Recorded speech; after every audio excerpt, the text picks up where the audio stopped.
and welcome to tonight's special meeting. Tonight, well, what is today? Today is February 25th, 2025. Tonight we will be hearing a report on the feasibility study that Dr. Walters and his team have done on the facilities reporting that we've been working on, I guess now almost a year. And so before I turn it over to Dr. Walters and his team, I just wanted to say something quick. One, I want to thank Dr. Walters and his team in advance for the tremendous amount of work that they've done to put this together. This was not an easy ask, and even though there's still much more work to do, I appreciate the time and effort it took to get us here. And with that, I want to make it, I think, clear that none of us want to be here. None of us want to have to be doing this. But our circumstances and the environment that we live in and the conditions that we have in our city have forced us into this mode. And so as a board, I'm thankful for my colleagues for being a part of this journey and being really kind of on the same page for the most part the whole way through this. Even though we have lots of discussion and decisions and things to talk about, it's important that both this leadership team and this board are walking in the same direction together. And so with that, I will turn it over to Dr. Walters. Thank you. Thank you, Mr. Walker. Good evening, board members, esteemed students and staff, and valued members of our community. I am Dr. Wayne Walters, and I remain your proud superintendent of the Pittsburgh Public Schools. Thank you for gathering here tonight to engage with a vision that seeks to profoundly transform the landscape of education within the Pittsburgh Public Schools. This comprehensive feasibility report is born from recommendations proposed by Education Resource Strategies last October, after a period rich with community insight and participation. After receiving the initial findings from ERS, this board entrusted me with the task of conducting a thorough feasibility study of these recommendations. The leadership team and I collectively embraced this task, not just as an assessment of physical spaces or student capacities, but as a visionary call to action, a unique opportunity to respond to the potential for a renaissance within our educational system to ensure that every student in our district has access to a high-quality, equitable education. Our district stands at a pivotal crossroad. We face challenges of declining enrollment, aging facilities and infrastructure, and underutilized spaces, all of which impede our ability to deliver an education that meets the needs of every student. Yet, it is within this very challenge that we find our greatest opportunity for transformation. Today, we are rethinking not just the structure and location of our schools, but the very essence of our educational practice, ensuring that each student, irrespective of background or geographic location, is nurtured in an environment rich with opportunities and innovation. It is about the student experience. This transformative journey focused on student experience is in perfect harmony with our new strategic plan. It touches every theme of our strategic plan: improving the quality and relevance of academic experiences, creating safe, engaging, and inclusive school environments, optimizing resources for equitable student experiences, and prioritizing community outreach and access. This initiative not only supports, but actively drives forward our priority outcomes, from preparing students for lifelong success to strengthening our community bonds, thus creating a robust framework for inclusive and engaging education. Research affirms that expanding student experience leads to greater outcomes. Research published in the Journal of Educational Psychology the International Journal of STEM Education, and the Journal of Experiential Education indicates that students in active, project-based, and experiential learning environments show higher levels of engagement, interest, and intrinsic motivation compared to those in traditional lecture-based settings with hands-on and real-world problem-solving approaches, fostering a greater sense of ownership over their learning. This transformation is not just necessary, it's urgent. As part of the launch of my priority goals, I shared our working definition of efficiency as the ability to achieve one's desired results by utilizing the resources you have in the best way possible. Something becomes efficient when there's minimal waste and all processes are optimized. Currently, Pittsburgh Public Schools operates with 5 different school configurations: pre-K through 5, pre-K through 8, 6 through 8, 6 through 12, and 9 through 12. And while this structure has evolved over time, it has also created an uneven distribution of resources and inequitable opportunities for our students. Schools with low enrollment often struggle to sustain a broad and enriching experience, limited access to essential academic and extracurricular programs such as music, art, world languages, and career exposure. And this disparity means that not all students are receiving the same high-quality education and opportunities simply because of the structure of their school. And that is why we proposed a reconfiguration that would establish a clear, scalable pathway for all students. Under this new structure, schools would transition to a K-5 foundational model, 6-8 developmentally responsive middle schools, and traditional 9-12 high schools. And this alignment will provide greater consistency, making it easier for students across the district to transition from one school configuration to the next. It will also ensure that every school is equipped to offer a full range of academic programs, extracurricular activities, and student support services, regardless of considerations of enrollment size. And by making this change, we're just not restructuring our schools to create a scalable pathway to student success. We are reimagining what equitable education looks like across our district. We're ensuring that every student, no matter where they live or which school they attend, has access to the resources and the opportunities they need to succeed, from kindergarten through high school graduation and beyond. And over the past several months, we have engaged in a data-driven assessment of our school portfolio and programming. But at its core, this process is about something much deeper than buildings and capacity. It is about dismantling the barriers that have created pockets of success in our district, where some students thrive in resource-rich schools, while others navigate schools with fewer opportunities. We have listened to our students, and they have been clear. They want modernized learning spaces that inspire and support their futures. They want access to innovative programming, the same opportunities their peers have in better resourced schools. They want schools that empower, not limit, their potential. So tonight, as we delve into this report, let us be guided by a shared vision of innovation, passion, and unwavering commitment to every student's success.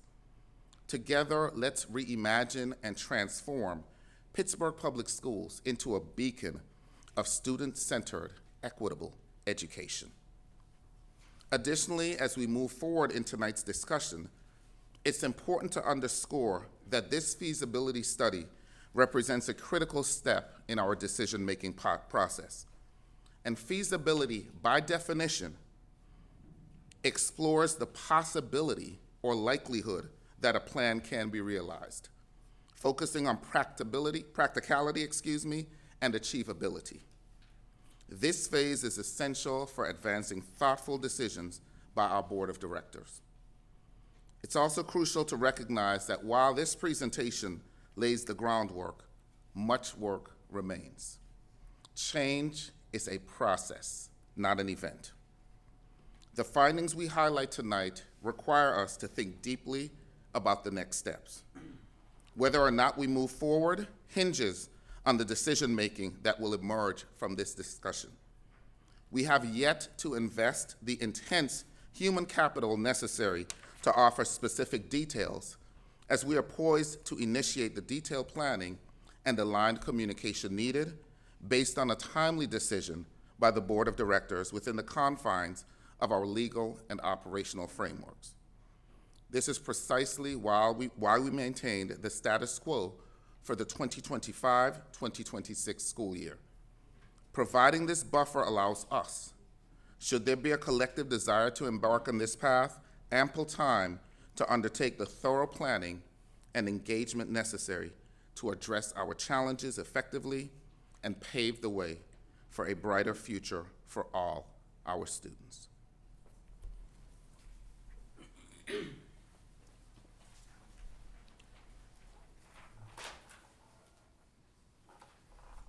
Thank you, Dr. Walters, and good evening, everyone.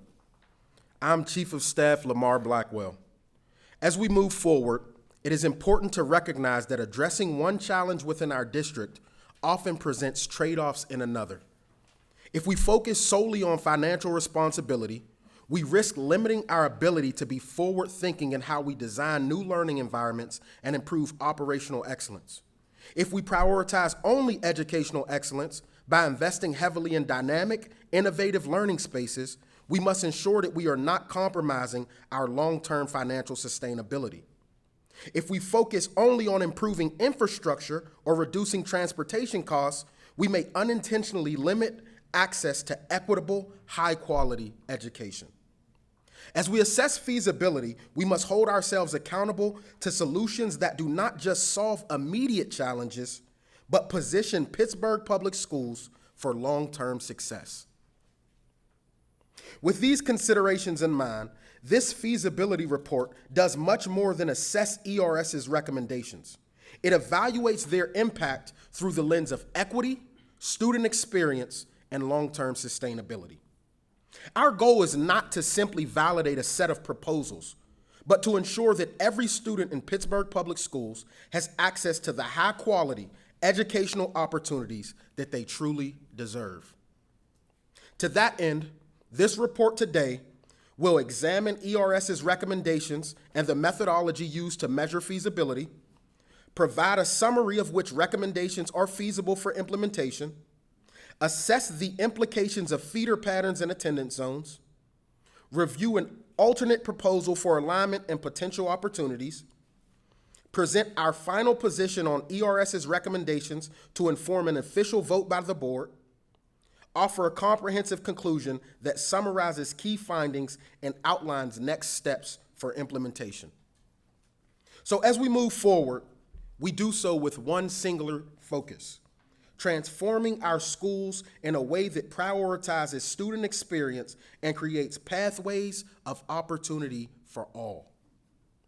This is our charge, and this is our commitment. As we move into the core of this presentation, it is important to first note that the task put forth by the board was to assess the feasibility of ERS's recommendations, not to provide alternative recommendations. So let me give context as to how we distinguish two critical components of our analysis: measuring feasibility versus determining our position as a leadership team. First, our feasibility assessment focused on the technical ability to implement these recommendations. So this means evaluating whether each proposed change could functionally occur based on factors such as building capacity, projected enrollment shifts, utilization rates, operational considerations. However, feasibility alone does not determine whether a recommendation should actually happen. That is where the leadership team's position comes in. Beyond technical feasibility, we assess whether each recommendation aligned with our district's strategic priorities, our vision for equitable student experiences, and the long-term sustainability of the school district. You see, this two-step approach allows us to present both a clear assessment of what is possible and a thoughtful perspective on what is best for our students and families. So with that distinction in mind, we will now walk through each recommendation, outlining both our feasibility findings and our leadership team's stance on the proposed change.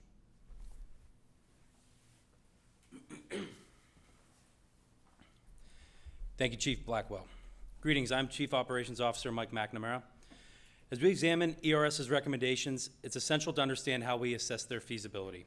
This process was not just about determining whether changes could happen, it was about ensuring that any potential shifts align with our district's long-term vision and commitment to equity. Our assessment centered on three key areas: understanding projected enrollment post-changes to determine how student populations would be redistributed. On-site evaluations by the operations team assessed whether our school buildings can functionally accommodate their proposed configurations. As a leadership team, we took the time to redefine our desired school amenities by grade configurations to ensure each building has the necessary resources to support student success. This comprehensive process allowed us to make informed decisions that go beyond capacity numbers, ensuring that every school is positioned to provide a high-quality educational experience to all students. The first step in our feasibility assessment was to analyze how student enrollment would shift under ERS's proposed changes. We examined how school reconfigurations impact enrollment, such as shifting K-8 schools to K-5 or 6-8. The effects of school consolidations and closures, ensuring students will be placed in schools that can adequately support them. Building capacity and utilization, determining whether each school has the space to accommodate projected enrollments while maintaining an optimal learning environment. By closely examining these enrollment shifts, we ensured that our recommendations were not just operationally feasible, but also sustainable for the long term. In addition to enrollment projections, our operations team conducted on-site evaluations of each impacted school to determine whether the buildings could functionally support the proposed changes. These evaluations focused on physical space, total square footage available for classrooms, common areas, and specialized learning spaces, amenities and offerings, availability of libraries, science labs, gymnasiums, and other essential student resources, and suitability for specific grade levels, whether the building infrastructure supports the needs of a K-5, 6-8, or 9-12 students. This work ensured that each school's environment aligns with its intended grade structure and provides the resources necessary to support student success. Now let's take a moment to recap ERS's recommendations. To establish a scalable pathway across the district, grade configurations would change in 12 schools. Under these recommendations, 6 current K-8 schools, Brookline, Greenfield, Langley, Mifflin, Morrow, and Sunnyside, would transition to K-5 schools. Additionally, 3 K-8 schools, Arlington, Carmalt, and Colfax, would be reconfigured into traditional 6-8 middle schools. 3 existing 6-12 schools, Westinghouse, Obama, and SciTech, would become 9-12 high schools. As part of this shift, Obama and SciTech would transition from full 6-12 magnet schools to 9-12 neighborhood schools. The Obama 6-8 International Baccalaureate Middle Years program would move to an expanded middle school neighborhood magnet program at Arsenal 6-8. The recommendations also propose closing the current Malines 6-12 program and expanding access to the SciTech Middle School program, relocating it to the Malines facility. Furthermore, the plan calls for changes to 3 full magnet schools, Allegheny K-5, Dilworth, and Liberty, shifting them to full neighborhood schools. This would leave 1 K-5 magnet program, Montessori, which would relocate to a new site at the Linden facility. The plan also recommends the closure of 14 schools, Allegheny 6-8, Arsenal Pre-K-5, Fulton Pre-K-5, King Pre-K-8, Linden Pre-K-5, Manchester Pre-K-8, Miller Pre-K-5, Malines 6-12, Roosevelt K-5, Schiller 6-8, Southbrook 6-8, South Hill 6-8, Spring Hill K-5, and Wolfslayer Pre-K-5. These closures with the addition of adjustments to special schools and center programs, will result in the recommended closures of 10 facilities. The recommendations also call for the opening of 3 new schools: SciTech 6 to 8, Northview Pre-K to 5, and Manchester 6 to 8. Thank you, Chief McNamara. Good evening. I'm Dr. Melissa Perlman, Assistant Superintendent with the Office of School Performance. Before we begin assessing feasibility for each recommendation, it is important to understand the legend of icons that we will be using throughout this section. These icons represent key metrics that help us analyze feasibility of each proposed change, including building capacity, evaluating whether the school has the space to accommodate projected enrollment, classroom space and needs, impact, infrastructure, conditions and improvements, projected enrollment post-transition, and strategic opportunity. These icons will guide our evaluation as we walk through each recommendation and determine feasibility. The first recommendation involved Langley's transition from a pre-K to 8 to a K to 5 school, with middle school students moving to classical 6 through 8. Langley was originally built as a high school with a total capacity of 1,146 students. Currently, it serves 444 students in a pre-K to 8 configuration, operating at a 39% utilization. Under this transition, Langley's K to 5 enrollment would increase to 526 students, raising utilization to 46%. Even with this transition, Langley will still have approximately 24 unused classrooms, allowing for potential expansion of community partnerships and programmatic opportunities. Additionally, the transition of grades 6 through 8 students to classical 6 through 8 ensures that students continue to receive a rigorous middle school education in a dedicated setting. By optimizing underutilized space and supporting the district's restructuring efforts, this recommendation aligns with both student needs and long-term sustainability. This recommendation is feasible. Next, we examine the feasibility of Brookline's transition from a pre-K to 8 to a K to 5 school. Brookline's current enrollment stands at 391 students in a building designed for 589. Resulting in a 66% utilization rate. Under the proposed change, enrollment would shift to 298 students in grades K through 5, bringing utilization to 51%. This transition supports the district's broader restructuring efforts to align grade configurations. Additionally, Brookline has undergone recent infrastructure improvements, including roof repairs, masonry restoration, and HVAC updates, with air conditioning installation scheduled for 2026. While this change will reduce utilization at Brookline, it creates new opportunities for early childhood expansion or other strategic uses for the available space. Ultimately, Brookline's transition to a K-5 school ensures a more efficient use of the space while maintaining high-quality learning environments for its students. This recommendation is feasible. Carmelt is proposed to transition from a pre-K to 8 to a dedicated 6 through 8 school with a regional English language development ELD site. Currently, Carmelt enrolls 550 students in a building designed for 848, operating at 65% utilization. After the transition, projected enrollment will increase to 607 students in grades 6 through 8, raising utilization to 72%. This transition aligns with the district's goal of consolidating middle school students into appropriately equipped buildings. Carmel's infrastructure is well suited for this shift, having recently undergone roof and exterior restoration. Additionally, the school's air-conditioned facility ensures a comfortable and modernized learning environment for our middle school students. With an increase in utilization and 2 additional classrooms available for program expansion, this transition supports our broader restructuring strategy while maintaining flexibility for future student needs. This recommendation is feasible. As we move forward in evaluating additional recommendations for feasibility, let's look at Arlington's transition from a pre-K to 8 to a dedicated 6 through 8 school. Arlington's current configuration as a pre-K to 8 school presents inefficiencies in both utilization and programmatic structure. With a total capacity of 641 students, Arlington is currently operating at a 60% utilization.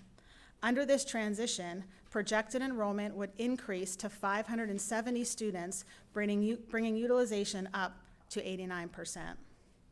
This transition aligns well with Arlington's infrastructure. The school was modernized in 2016, making it well-equipped to support middle school programming. With updated facilities and ample space to accommodate specialized learning environments for students in grades 6 through 8, Arlington is positioned to serve as a strong middle school option.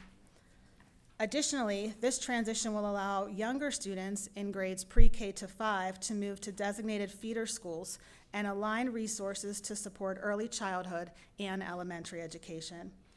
Based on our feasibility assessment, this recommendation is both operationally sound and aligned with our district-wide restructuring goals. This recommendation is feasible. Next, we evaluate the transition of Colfax from a pre-K to 8 to a dedicated 6 through 8 school. Currently, Colfax serves 789 students in a building with a total capacity of 951, operating at an 83% utilization. Under the proposed transition, enrollment would shift to 660 students in grades 6 through 8, bringing utilization to 70%. This change allows for the redistribution of our younger students to nearby elementary schools. The proposed reconfiguration of Greenfield Pre-K to 5, Mifflin Pre-K to 5, and the current Minadeo Pre-K to 5, relieving capacity pressures at those sites while ensuring a strong middle school model at Colfax. By transitioning to a 6 to 8 structure, Colfax can enhance its middle school offerings, providing additional space for specialized programming, elective courses, and student support services tailored to our adolescent learners. This recommendation aligns with the district-wide plan for optimized school configurations while ensuring that our students receive the best possible educational experience in appropriately structured learning environments. This recommendation is feasible. Thank you, Dr. Perlman. I am Dr. Nina Sacco, Assistant Superintendent with the Office of School Performance. The next recommendation is the transition of Westinghouse from a 612 to a dedicated 912 high school. Currently, Westinghouse enrolls 577 students in a building with a total capacity of 1,295, operating at a 45% utilization. Under this transition, enrollment would shift to 362 students in grades 9 through 12, bringing utilization to 28%. This change aligns with the district's broader restructuring efforts, allowing Westinghouse to focus solely on secondary education. By consolidating middle school students at Sterrett 6-8, we create a more structured and supportive middle school environment, tailored to adolescent learners' academic and developmental needs. Additionally, Westinghouse's shift to a 912 model strengthens its identity as a neighborhood high school while maintaining access to career and technical education pathways. This recommendation is both feasible and strategically aligned with the district goals. This recommendation is feasible. Similarly, Obama would transition from a 612 full magnet school to a 912 neighborhood magnet. Obama currently serves 747 students in a building with a total capacity of 1,473, operating at a 51% utilization. Following the transition, enrollment is projected at 691 students in grades 9 through 12, bringing utilization to 47%. This shift allows Obama to strengthen its high school programming while ensuring that middle school students receive an education in a dedicated 6-8 setting. By transitioning to a neighborhood magnet, Obama will maintain its rigorous academic offerings while becoming more accessible to students throughout the district. Additionally, recent facility upgrades, including HVAC improvements, modernized science labs, and enhanced student spaces ensure that the building remains well-equipped to support high school students. This transition aligns with our long-term goal of optimizing school configurations to enhance educational outcomes. This recommendation is feasible. Next, we review the expansion of Arsenal 6-8 with an International Baccalaureate Middle Years Program Neighborhood Magnet for grades 6 through 8. Arsenal currently operates as 2 schools, pre-K 5 and 6-8 schools, enrolling 473 students in a building designed for 1,115, resulting in a 42% utilization.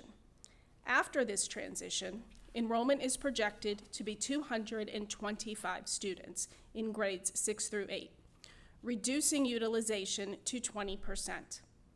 While this shift decreases overall utilization, it creates opportunities for programmatic specialization.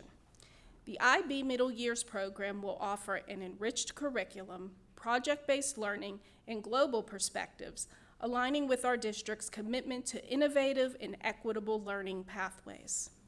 Additionally, Arsenal's facility includes key assets such as a swimming pool, an auditorium, and ample outdoor space, enhancing opportunities for student engagement.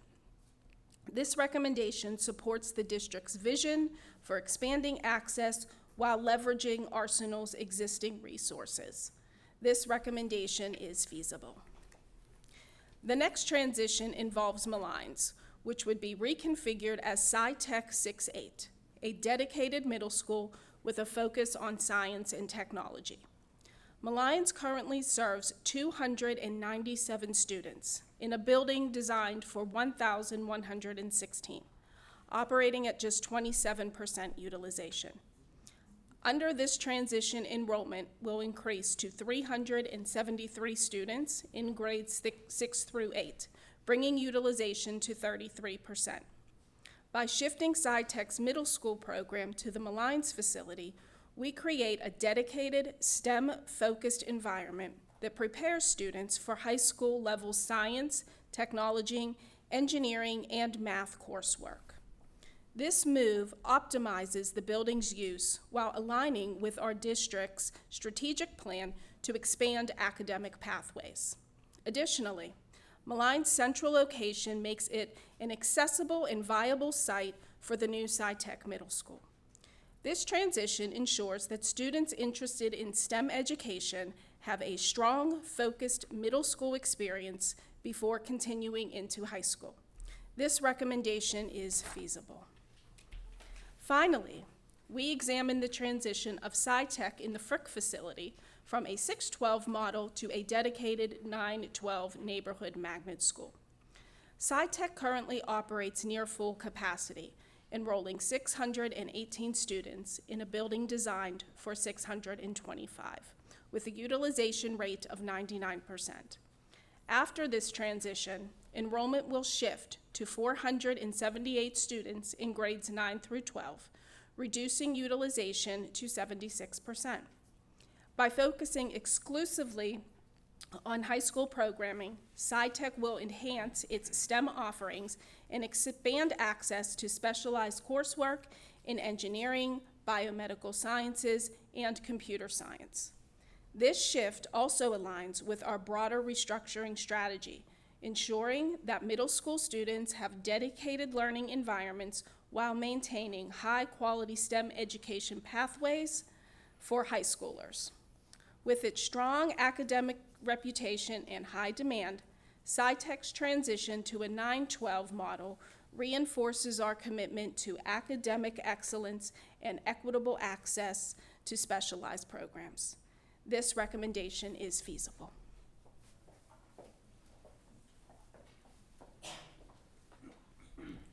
Thank you, Dr. Sacco.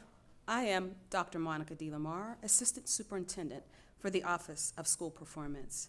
Next, we turn to the transition of Allegheny Pre-K through 5, Dilworth, and Liberty from full magnet schools to neighborhood schools. Currently, these schools operate as magnets, serving students from across the district. Under this transition, they will shift to neighborhood schools, strengthening community connections and improving access for students living in their attendance zones. Allegheny has a capacity of 1,176 students and currently serves 662 students, operating at 56% utilization. Following this transition, enrollment is projected at 586 students, adjusting utilization to 50%. Dilworth, with a capacity of 532, currently serves 455 students at 86% utilization. As a neighborhood school, enrollment is expected to decrease to 256 students, lowering utilization to 48%. Liberty, with a capacity of 474, currently serves 206 students at 43% utilization. After the transition, projected enrollment will increase to 410 students, raising utilization to 86%. This transition allows for a balanced redistribution of students while ensuring all three schools continue to provide high-quality educational experiences within their communities. By shifting to a neighborhood school-based model, we strengthen the feeder pattern structure, creating stability and continuity for families. This recommendation is feasible. Now, we look at the transition of Morrow and Sunnyside from pre-K 8 schools to K-5. Morrow currently serves 432 pre-K through 8 students at one school that operates across 2 buildings, which together offer a capacity of 1,015 students. Under this transition, it will shift to a pre-K to 5 model with students in grades 6 to 8 relocating to a newly renovated middle school at the Manchester facility. Following this transition, Morrow's pre-K through 5th enrollment is projected at 485 students, exceeding the current building capacity of 382, meaning some renovations will be required to support this shift. Sunnyside, which has a building capacity of 470, currently serves 234 students, operating at 50% utilization. After this transition, enrollment will increase to 436 students, bringing utilization to 93% due to the proposed closures of Arsenal Pre-K through 5 and Woolslayer Pre-K through 5. This restructuring ensures that elementary students have access to strong neighborhood school options, while middle school students transition to a dedicated 6-8 environment at Arsenal 6-8, designed for academic and social development. This recommendation is feasible. And finally, we examined the transition of Montessori to the Linden facility, making the district's sole K-5 magnet school. Currently, Montessori operates at the Friendship facility, which requires significant capital investment, including upgrades to electrical and mechanical systems, air conditioning installation, accessibility improvements, restroom renovations, and new windows and doors, among other necessary updates, estimated between $18 to $20 million. Given these costs, relocating to Linden provides a more sustainable and strategic solution. Linden has a building capacity of 499 students, but currently enrolls only 116, operating at 23% utilization. After the transition, projected Montessori enrollment will increase to 243 students, raising utilization to 52%. This move ensures that Montessori program continues to thrive in a dedicated facility, supporting its unique instructional model, which features multi-age classrooms, self-directed learning, and highly trained Montessori certified educators. By consolidating Montessori at Linden, we preserve this specialized learning environment while optimizing resources for long-term sustainability. This recommendation is feasible.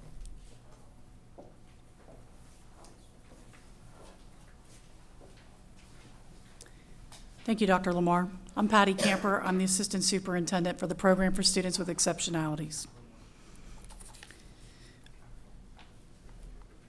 In In addition to general education schools, this feasibility report also evaluates proposed changes to our special education center schools and specialized programs to ensure they continue meeting the needs of students in the most effective way possible. Several key recommendations have been made. First, there is a need to examine the current model for online education in PPS.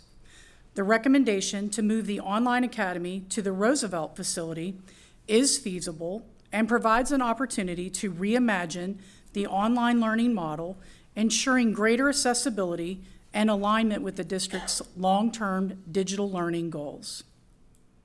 While ERS did not provide specific recommendations related to Oliver Citywide Academy, decisions about future programming and satellites remain under district planning. Relocating Conroy to Southbrook facility is feasible. Conroy, as the oldest building in the district, requires significant facility updates. The move to the Southbrook facility allows Conroy students to benefit from an accessible, modernized environment while co-locating with Pioneer.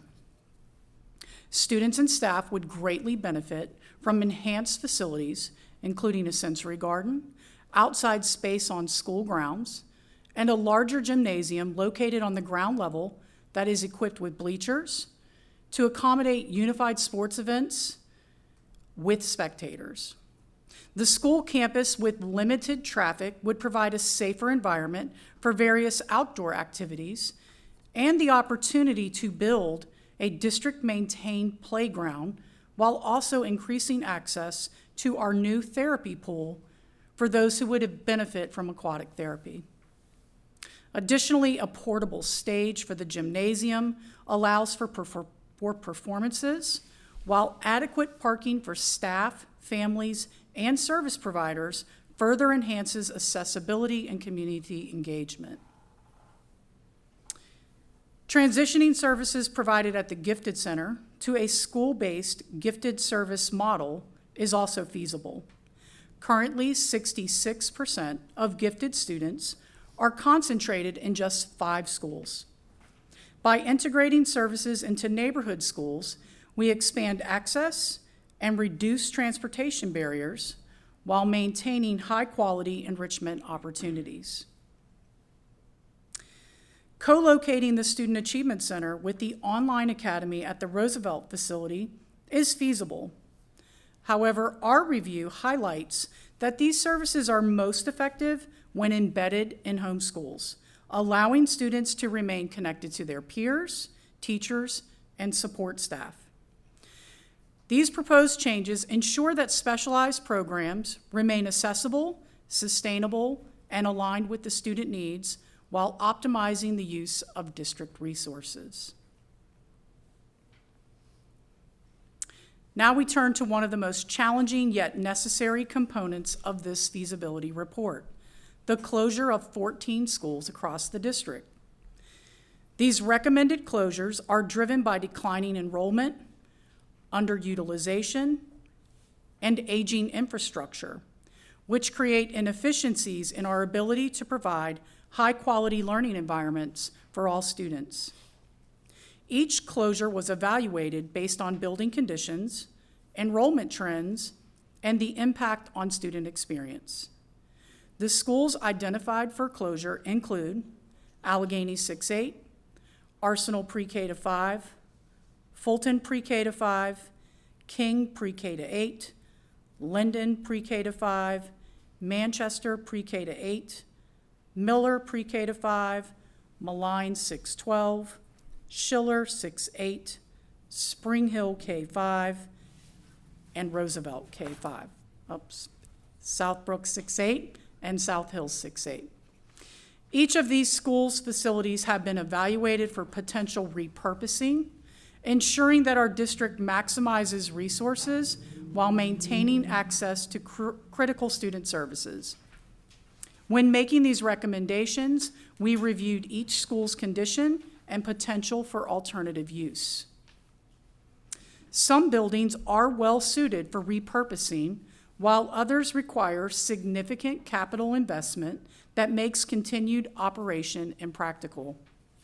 For example, Southbrook 6-8 is co-located with Pioneer Education Center and is not feasible for closure, but it can be repurposed for the Conroy Education Program. South Hill 6-8, though feasible for closure, could also be repurposed to support alternative district programs. Roosevelt K5 is in good condition and can be used for administrative offices or district programs. Other schools, such as Fulton and King, face significant underutilization and/or facility challenges, making closure the most responsible option. This careful consideration ensures that no closure happens in isolation. Each decision is made within the broader context of our district-wide restructuring strategy. The proposal includes opening 3 new schools. Manchester 6-8, reopening as a renovated middle school and also designated as an English Language Development ELD site. Northview Pre-K to 5, serving the Spring Hill and Northview neighborhoods with an ELD site, and SciTech 6-8, transitioning from the current SciTech 6-12 configuration and located in the Malines facility. When assessing the capacities of schools and building structures, these changes are feasible. The proposed school closures, along with the adjustments to special schools and center programs, will result in the closure of 10 facilities. A facility closure removes the building from district use, making it available for alternative use. This plan recommends the closure of the following 10 facilities: Baxter, Conroy, Friendship, Fulton, King, McKelvey, Morrow, Schiller, Spring Hill, and Woolslair. It is important to distinguish facility closures from school closures.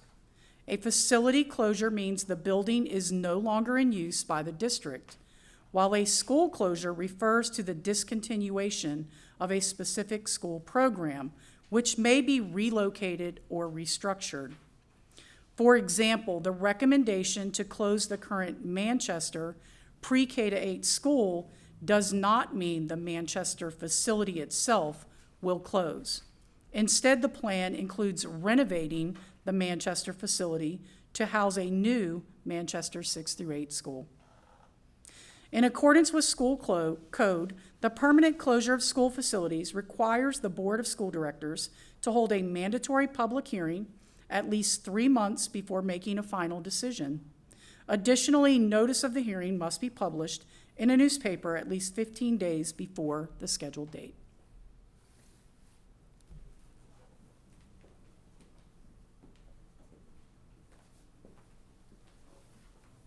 Thank you, Ms. Camper. Greetings. I'm Dr. Ted Dwyer, and I serve as the Chief Accountability Officer for the district.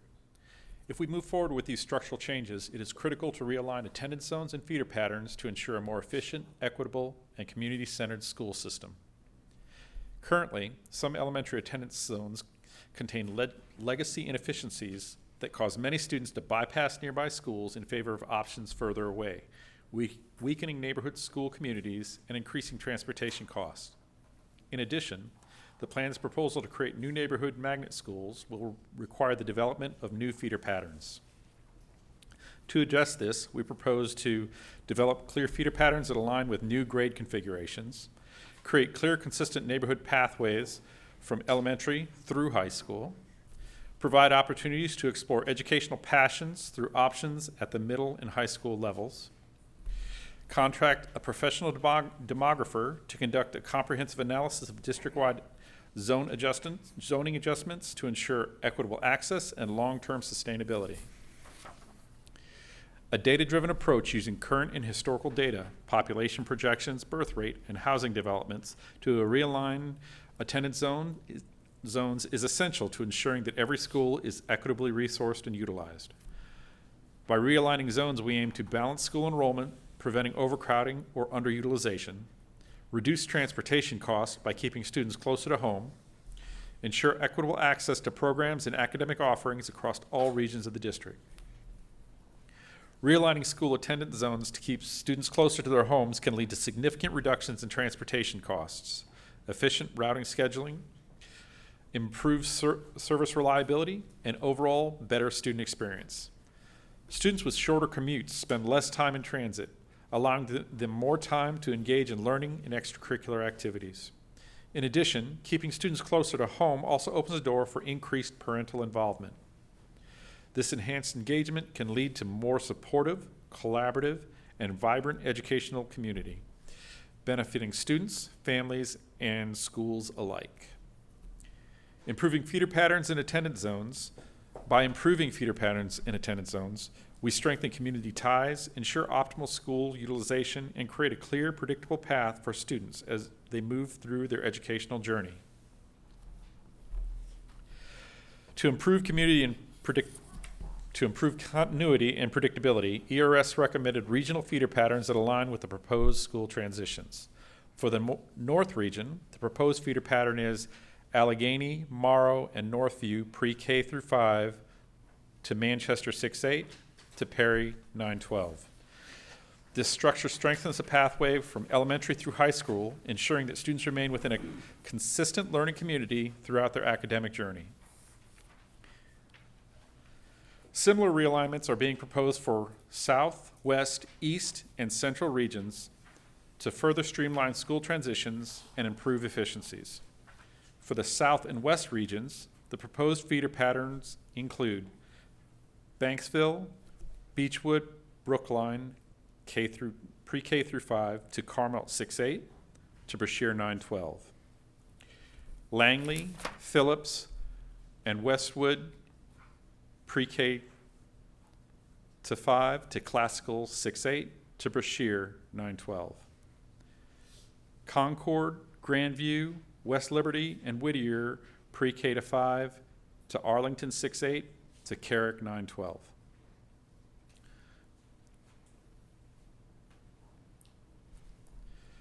For the East and Central regions, it is proposed that Greenfield, Mifflin, and Minadeo pre-K to 5 to Colfax 6-8 to Alderdice 9-12. These feeder patterns support school stability, reduce unnecessary school transfers, and ensure alignment with the district's long-term restructuring strategy. Due to new neighborhood magnet programs and the conversion of magnet programs to neighborhood schools, middle and high school feeders will need to be established for students who would attend Dilworth, Faison, Liberty, Lincoln, Sunnyside, and Weil pre-K to 5 schools. By establishing clear and regionally consistent pathways, we create stronger school communities and a more predictable experience for students and families. Thank you.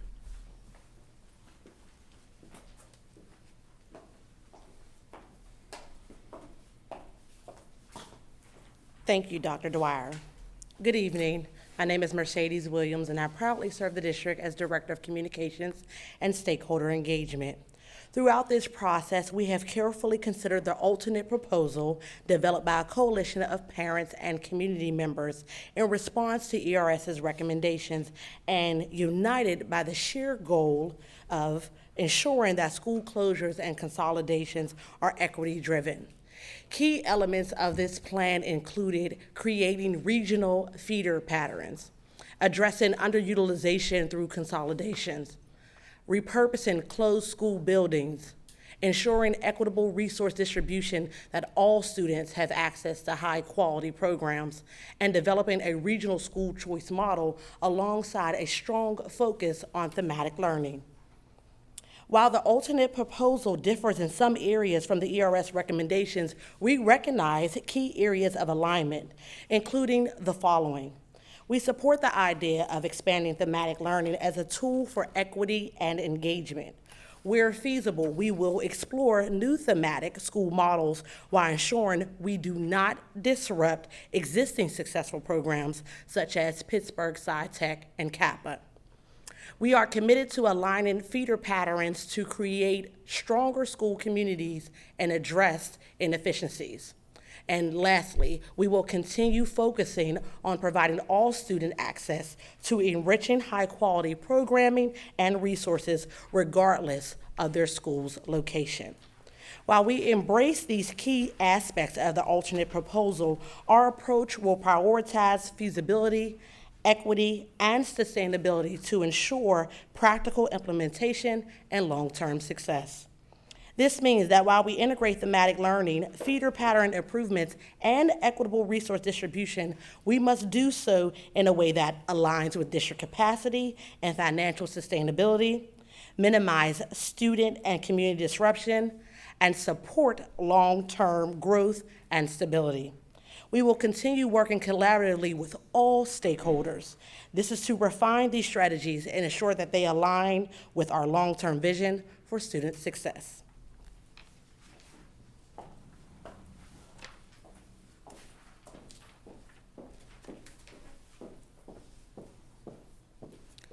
Thank you, Mrs. Williams. Good evening. I am Dawn Golden, Assistant Superintendent for Student Support Services. The leadership team performed a comprehensive review of each ERS recommendation to determine its feasibility. The evaluation began with an analysis of functional viability, focusing on capacity, operational alignment, and readiness. Following that, we assessed how well each recommendation aligned with the district's strategic plan, desired outcomes, and long-term vision for enhancing student experience. One of the key structural changes in the ERS recommendation is the transition of several K-8 schools to a K-5 model. This shift is designed to improve school utilization, enhance academic programming, and provide a more developmentally appropriate experience for our students. After thorough feasibility analysis, our leadership team supports the transition of the following 6 schools from K-8 schools to K-5 schools: Brookline, Greenfield, Langley, Mifflin, Morrow, and Sunnyside.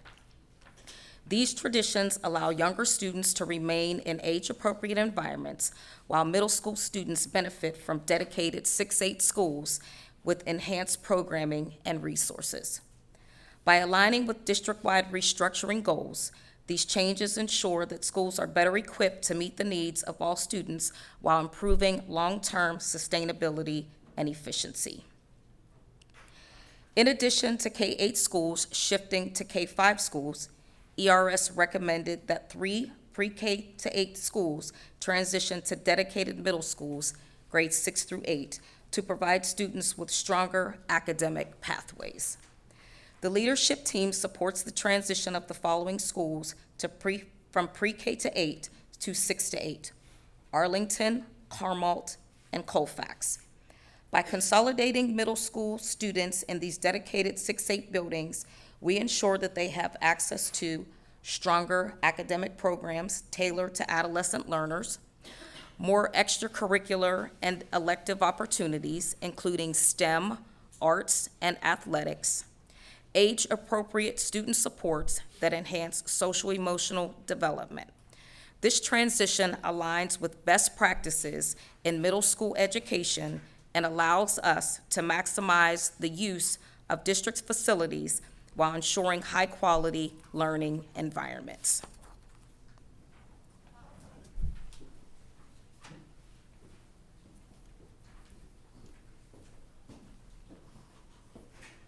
Thank you, Ms. Golden. Great evening. Mark Stuckey here, and I serve as the Chief Technology Officer. Another critical structural shift involves the transition of current 6-12 schools to a traditional 9-12 high school model. This change is intended to improve academic focus at the high school level while providing middle school students with dedicated 6 to 8 environments. The leadership team supports the transition of the following schools from a 6 to 12 to a 9 to 12: Westinghouse, Obama, and SciTech. This shift allows these high schools to expand specialized programming in college and career readiness, STEM, and magnet pathways, strengthen their identity as secondary education institutions, fully dedicated to preparing students for post-secondary success, ensure middle school students, grades 6 through 8, are placed in the appropriate learning environments designed to meet their unique academic and developmental needs. By restructuring these schools into dedicated high schools, we reinforce our long-term vision for creating clear and sustainable academic pathways for all students. We support the IB program expansion at Arsenal 6 to 8. Even while underutilization will persist, the space can support initiatives such as tutoring, mental health services, after-school programs, and community partnership, further enriching the educational experience. We do recognize the need for robust outreach efforts to address underutilization and ensure community engagement as the IB Middle Years program transitions to a new location. We additionally must work closely with our legal department to determine the best approach to ensuring the continuity of IB programming with the relocation to Arsenal facility. We support the recommendation to transition Allegheny Pre-K to 5, Dilworth Pre-K to 5, and Liberty Pre-K to 5 from full magnet schools to neighborhood schools. The transition strengthens neighborhood school models and aligns with community input and equity goals. Feeder pattern adjustments will ensure equitable student distribution across the district.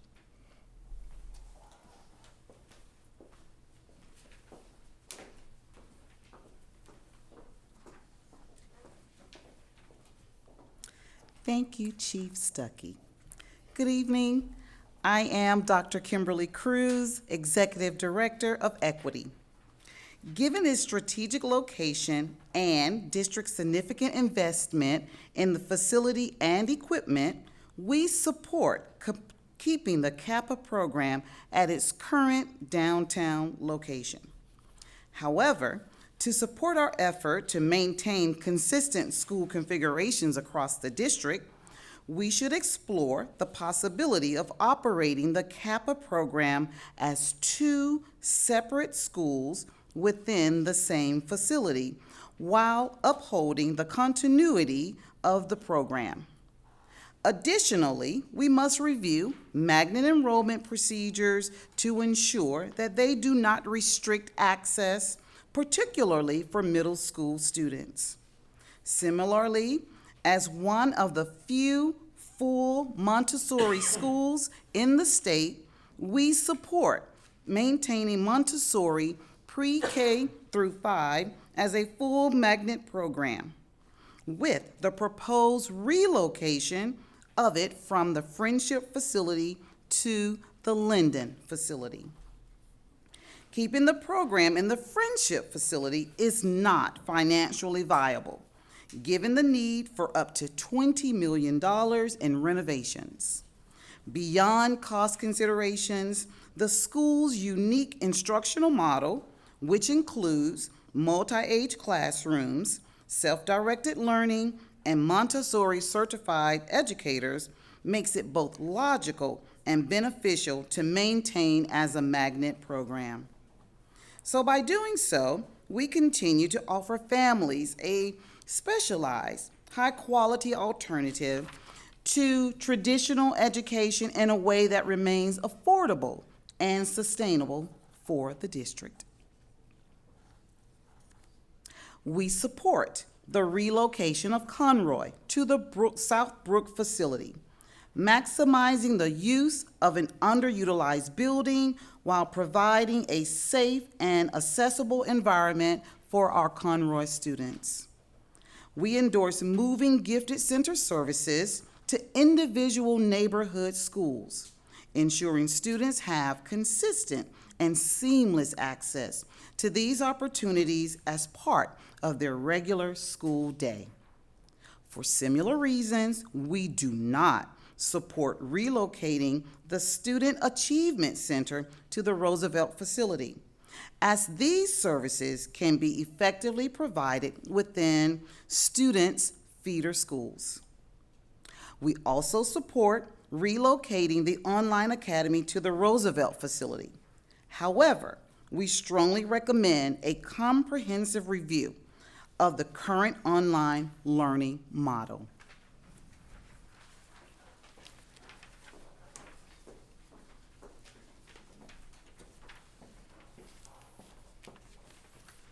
Thank you, Dr. Cruz. I'm Dr. Sean McNeil, Assistant Superintendent for Professional Development and Special Programming. We support the closures of 14 schools and 10 facilities as the closures are operationally sound and align with the district's goal for optimization. We recognize that decisions to close schools are difficult and deeply impactful for students, families, and staff. We understand that school closures are painful, and we do not take these decisions lightly. However, we believe that thoughtful changes can help ensure that all students have access to safe, supportive, and enriching learning environments and experiences. We are also excited about the potential to offer 3 new schools to families. We partially support the opening of a new pre-K-5 school in the Northview facility. There are concerns related to the cost of new construction to support the school. We are recommending the exploration of alternative uses for existing facilities to meet this need. We fully support a new neighborhood middle school STEM pathway at the Manchester facility for North Side families. We also support adding a neighborhood magnet SciTech middle school option in the Mallions facility, but must collaborate with our legal department for the best approach to ensure continuity of the SciTech program. This is a view of what our new portfolio of schools would consist of should we transition from a district of 54 schools to 43 schools. Right now, we currently operate 5 schools with 149 or less students. As you can see, we gain significant efficiencies as we would no longer have any schools with less than 148 students. We also significantly reduce the number of schools with 249 or less students, moving from 16 to 4. We also would increase the number of schools operating with 400 or more students, moving from 15 schools up to 21. The charts do not include the district's 4 special schools: Conroy, Oliver Citywide Academy, Online Academy, and Pioneer, as their enrollment fluctuates based on student need and assignment. This slide offers an additional view of our final proposed school portfolio, including special schools and center programs. While all K-8 schools have been eliminated, we maintain 23 schools serving elementary-aged students.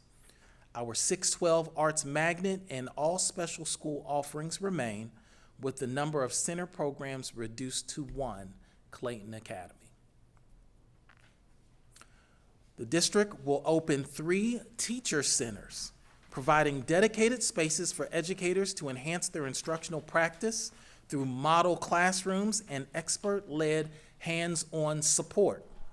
These centers will cultivate collaboration and community among teachers and can be located in underutilized or co-located spaces.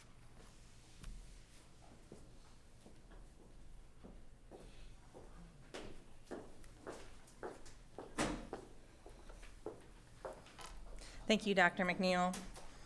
Good evening. My name is Margaret Rudolph, and I serve the district as the Chief Human Resource Officer. With the board's approval of a final plan, the Office of Human Resources and the district's bargaining units must collaborate on processes, planning, and communications with all role groups that impact instruction, learning, operations, and leadership. Initial discussions should begin in April 2025 to review current contract language and PA code for protocols for staff adjustments in response to school closings, openings, status changes, or reconfigurations. A clear communication plan and timeline for transfers and changes in role group assignments must be established by November to December of 2025 to ensure transparency and clarity. To enhance learning opportunities, staffing models for elementary and 6-8 grade schools must shift from part-time rotations to full-time positions. This change will allow us to expand elective offerings, including world languages and new subjects beyond the traditional arts, music, library, and phys ed classes. We know there will be challenges along the way. We anticipate that staffing electives across all middle schools may be difficult, and we know employee morale will be impacted by a change in the district's operations. We will focus on targeted recruitment efforts, including internal growth opportunities, and we will build partnerships with local organizations to help meet staffing needs. And the Office of Human Resources will prioritize employee assistance supports and provide clear, concise, and timely information.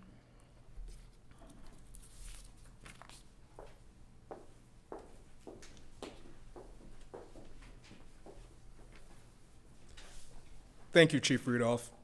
Hello, I'm Chief Financial Officer Ronald Joseph. The proposed portfolio changes have two major financial implications: our annual operating cost and capital investments. With full implementation, ERS estimates a net savings of up to $3 million a year, which is about 10% of our operating deficit. The plan could also reduce our projected capital investment needs by more than $50 million. While this reduction is significant, some of the proposed changes will require additional funding beyond what is currently allocated in our 7-year capital plan. Still, any savings in our annual operating cost move us closer to long-term financial stability, allowing us to more effectively allocate our resources. More importantly, these changes help us to address a core inequity in our current school system, where some students have access to the resources and opportunities they need, and others do not. By reallocating resources more strategically and equitably, we can create a system that better serves all students, fosters fairness, and improves outcomes across the district. This means improved access to art, music, world languages, and career exposure for all students, regardless of zip code. This plan not only promotes fiscal responsibility, but also demonstrates our commitment to building a more equitable and inclusive educational environment.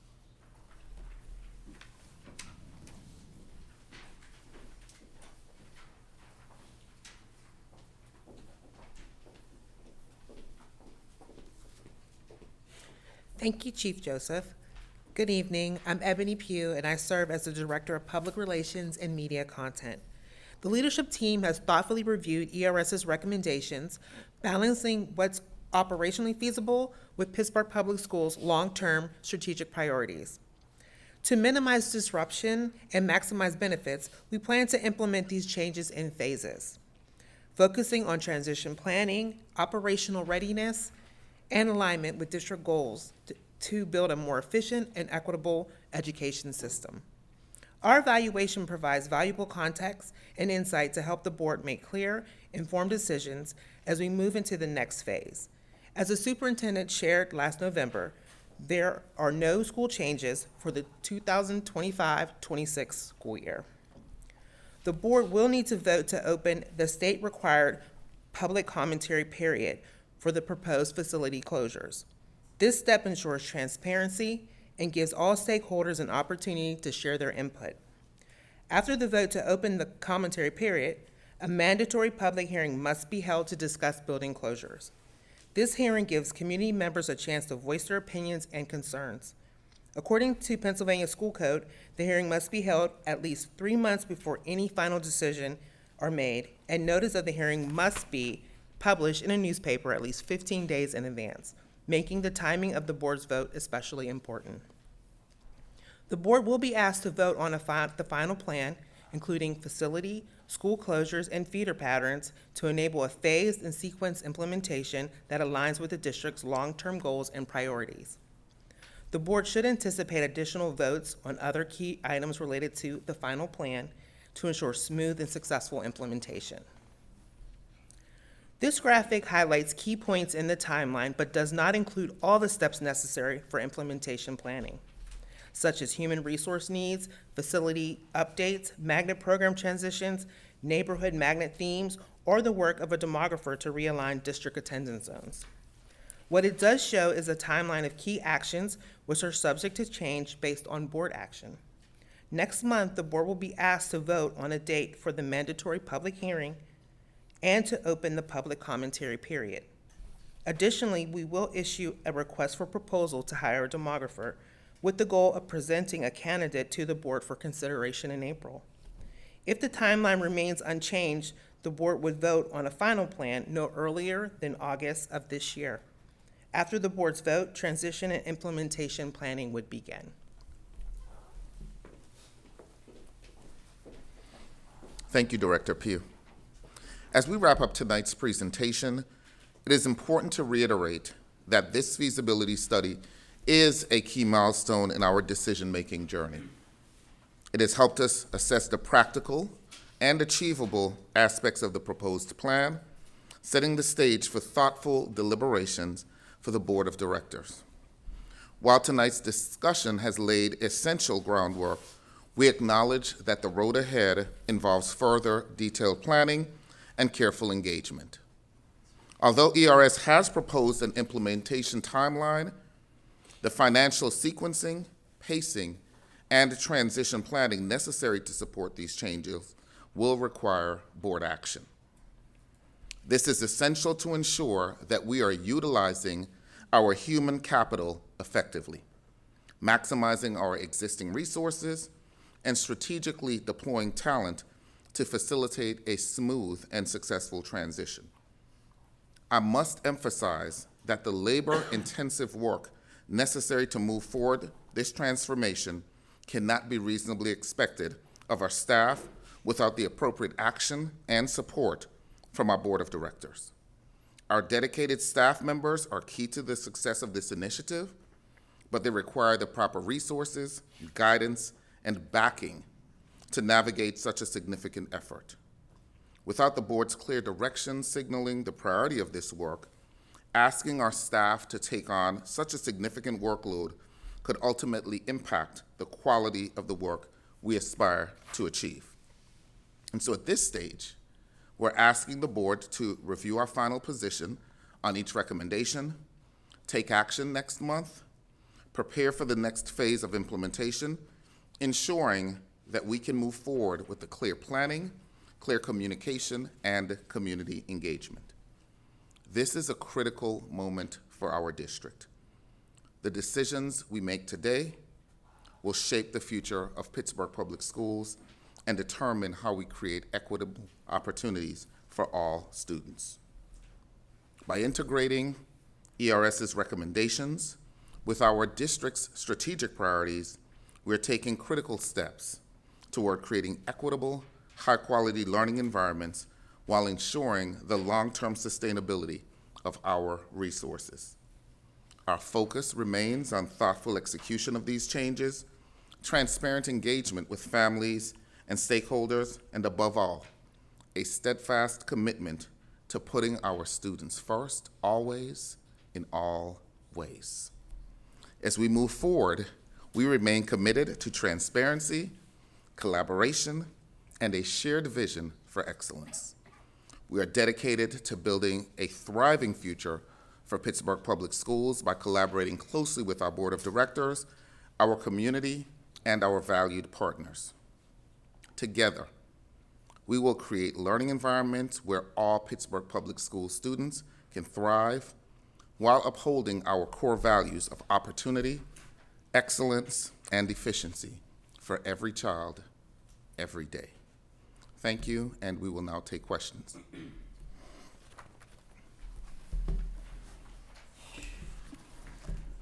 Thank you, team, for that thorough presentation. I think, Dr. Walters, you might have created your next tagline with that last statement. I'll work on it. We'll see. But we're going to start with questions, and Director Silk has asked to go first because she has some family obligations that she needs to get to. So, Director Silk, you are on the clock. Thank you so much, Dr. Walker, and thank you, Dr. Walters, and to the entire leadership team. My questions, I'll just jump in with the first. Would you please offer some insight into how administration is thinking about handling the schools that would end up with smaller enrollments initially post-change? For example, how might we address the fact that Westinghouse would be much smaller in the short term? How could we meet our commitment to improving opportunities for students with such a small school? Thank you for that question, Director Silk. What I would offer is that the opportunity to really look at attendance zones, or what we traditionally call feeder patterns, does give us an opportunity to create some balance in spaces where there's been imbalance, where students are driving past other schools for whatever reason may have been made in the past. And I think there's some opportunities when we look at proximity of one school to where students actually reside versus where they currently attend, could shape attendance zones in a way that could maximize opportunities for increasing student enrollment in a school such as Westinghouse. Thank you. And also, my next question is also around just kind of trying to get a better sense of how district leadership is thinking about these moves.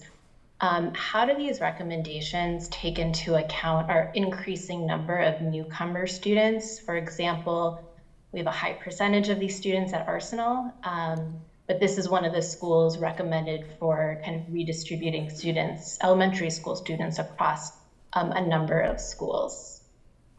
So my response to that is that our English language development programs can be housed at any school. But what we have done in this proposal through ERS's recommendation is really try to center our schools around where the majority of our English language learners currently reside. So there was a time when we had a large and a significant population of our English language learners that lived in that Lawrenceville area. They no longer reside there. We've not made that shift, but we spend a lot of money in transporting those students out of their communities to get to a particular school. So in this plan, it really looks at looking at where schools are located and where students are located. However, it is also important to note that every English language learner and the family has the right to select any school that they want. They do not have to go to centers. If there's a school in their community that they would prefer to attend, they also can make that choice. But we've also created those centers in those strategic spaces. So in the example, as you mentioned, such as Arsenal, that is no longer the case of a hub of where we see our English language learners residing now in the city of Pittsburgh. Thank you so much. And in closing, and I wrote this out for brevity, I did want to surface a couple of comments and requests as we are early in this process. And this is one of our first opportunities to speak publicly about this. And in response to this evening's presentation, I did want to complicate a little bit how the board's charge was presented early on. My understanding was that we charged the leadership team to evaluate ERS's recommendations and communicated that we would accept leadership just simply rejecting any of the recommendations outright without a full analysis if their local professional expertise warranted that, and also encouraged leadership to add any potential solutions that were not identified in the ERS plan. I wanted to make a request for additional documentation because so much intense work went into this feasibility study, which I think is wonderful, and I would like to benefit more from that, and imagine my colleagues do as well, and the public. So I'm requesting that you please share the newly conducted on-site evaluations, the projected enrollment post-change calculations, and the financial analysis of projected operating and capital expenses. And I had just a couple of more, and then I'm passing the mic. I just wanted to name early in this process that I'm still at a loss as to why we would keep a single elementary school magnet program, and am additionally confused as to why we would house this program in Linden specifically. If the administration wants to keep a single magnet program, I think it needs to be part of a long-term strategy to expand Montessori across the district. Did not see that in this plan. So I have more questions about that for the future. And I also wanted to lift up the administration's assessment that Southbrook offers a safe, accessible environment with necessary supports, but we have clearly heard through our public hearings that many teachers and family members have voiced that important amenities that are available at Conroy, such as the private bathrooms, are not available at Southbrook. And so wanting to make sure that we are clearly communicating what kinds of facility upgrades we are planning and that they're meeting the needs of our students and school adults. And then last but not least, I agree that we need more information. And mention of a demographer was raised. I cannot imagine going through another RFP process, particularly if that RFP is only answered by non-local folks. We regularly get critiqued for not accepting help from our local universities, and I'm wondering what would need to be true for our local universities to collectively step up, not individual parents who have a stake, who have in the past volunteered to help, but really in a formal way to conduct the analyses that need to be done to determine feeder patterns, including transportation implications and tracking impacts on historically underserved subgroups for different solutions. Thank you so much. I really appreciate, again, all of this work, and I'm here for it and look forward to working with my colleagues on the board. Director Walker, that's all I have. Thank you, Ms. Silk. I think we only have Director Yord online, and I wanted to give her an opportunity to go next if she would like, because I know that she also has some family obligations that are often unpredictable. Thank you, Mr. Walker. Yeah, luckily I have grandparents at home taking care of the newborn so that I can be fully present in this meeting, but I appreciate the consideration. Thank you for giving me this opportunity to speak. Thank you to the administration for preparing this plan. I have a number of comments, some of which Dr. Walters, you've heard from me previously, but I'm going to lift them up again today in this public space. I want to caveat a lot of the questions and everything that I'm going to bring up by saying that I do understand the need for this school board and the administration to carefully consider our footprint as a school district. We have 20,000 students enrolled in the public schools and capacity for 40,000 students. That is clearly untenable from a physical footprint perspective, from a budget perspective, and even if we take into consideration the students who live within the city of Pittsburgh and go to charter and private schools, I believe that only adds an extra 5,000 or 6,000 students. So we still have way more capacity in our district than we actually need or probably will need in the future. So I fully understand and am behind a cohesive plan to reconsider our footprint, consolidate, and close schools. I'm fully on board with that. The comments that I shared with Dr. Walters previously are that, this plan is not something that I could vote on in its current state for a number of reasons. For me, a big consideration is that there's no budget attached to this, and Director Silk already mentioned this. There's not even a rough order of magnitude budget here for us to consider what any cost savings would be of closing some schools. We know that to operate one school building would cost about $3 to $4 million a year per school year, but there's no consideration of that. There's no consideration in what's been presented of what additional capital costs we would incur in order to make this plan work. There's a mention on one of the slides about our 7-year capital plan and how some things are out of alignment with that. Again, I want to see some budget numbers here of, even if it's just a rough order of magnitude of what we're voting for. And what this presentation tells me is that the ERS plan is feasible, but it doesn't tell me if their recommendations to us are desirable as Pittsburgh Public Schools. We got a lot of public feedback. The board members have expressed our opinions about, that some of these things don't necessarily reflect the geographic realities of Pittsburgh or the neighborhood realities, rivers, bridges, all of that stuff. And it's not clear to me why some of the recommendations that we've deemed feasible here are desirable. For example, we're increasing the number of students in some schools, and some of our school capacity is going up to like 90% capacity, but some of our schools, as Director Silk mentioned, Westinghouse is at, I believe, 25% capacity now. I realize we have to adjust feeder patterns, but it's problematic to me that we're being asked to give the thumbs up to go ahead on public commentary when we don't even actually have real capacity numbers for what the actual capacity of our schools would look like if this plan were implemented. We would need to do that RFP that Director Silk mentioned to hire a demographer to do that analysis. Community schools. We have invested a ton of money in community schools. We have 4 community schools. It's mentioned offhand in the presentation, but there's no uplifting in this plan of how we're going to continue to invest in our there is little, I will correct myself, there is little uplifting in this plan of how we're going to continue to invest in our community schools and how we're going to do that. One of our community schools, Langley, the capacity will be really low if we implement this plan, and we're saying that's great because now we'll have the opportunity to bring in out of school time providers. But one of our other community schools, I believe it's Arlington, the capacity is going up significantly. So will that school remain a community school or will it not? I don't know.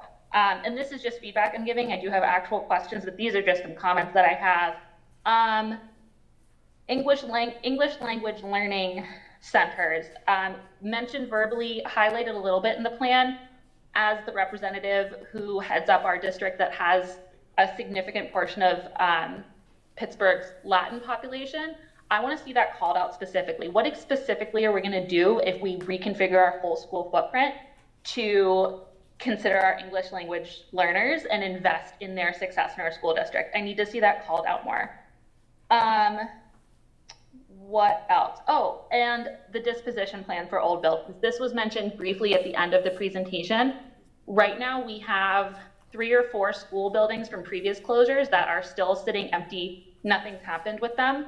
And so in order for us to move forward at anything, I would also need to see more careful consideration and realistic thinking about what we're going to do with these closed buildings. Are we going to engage the community around it? Do we want to turn it into a community center?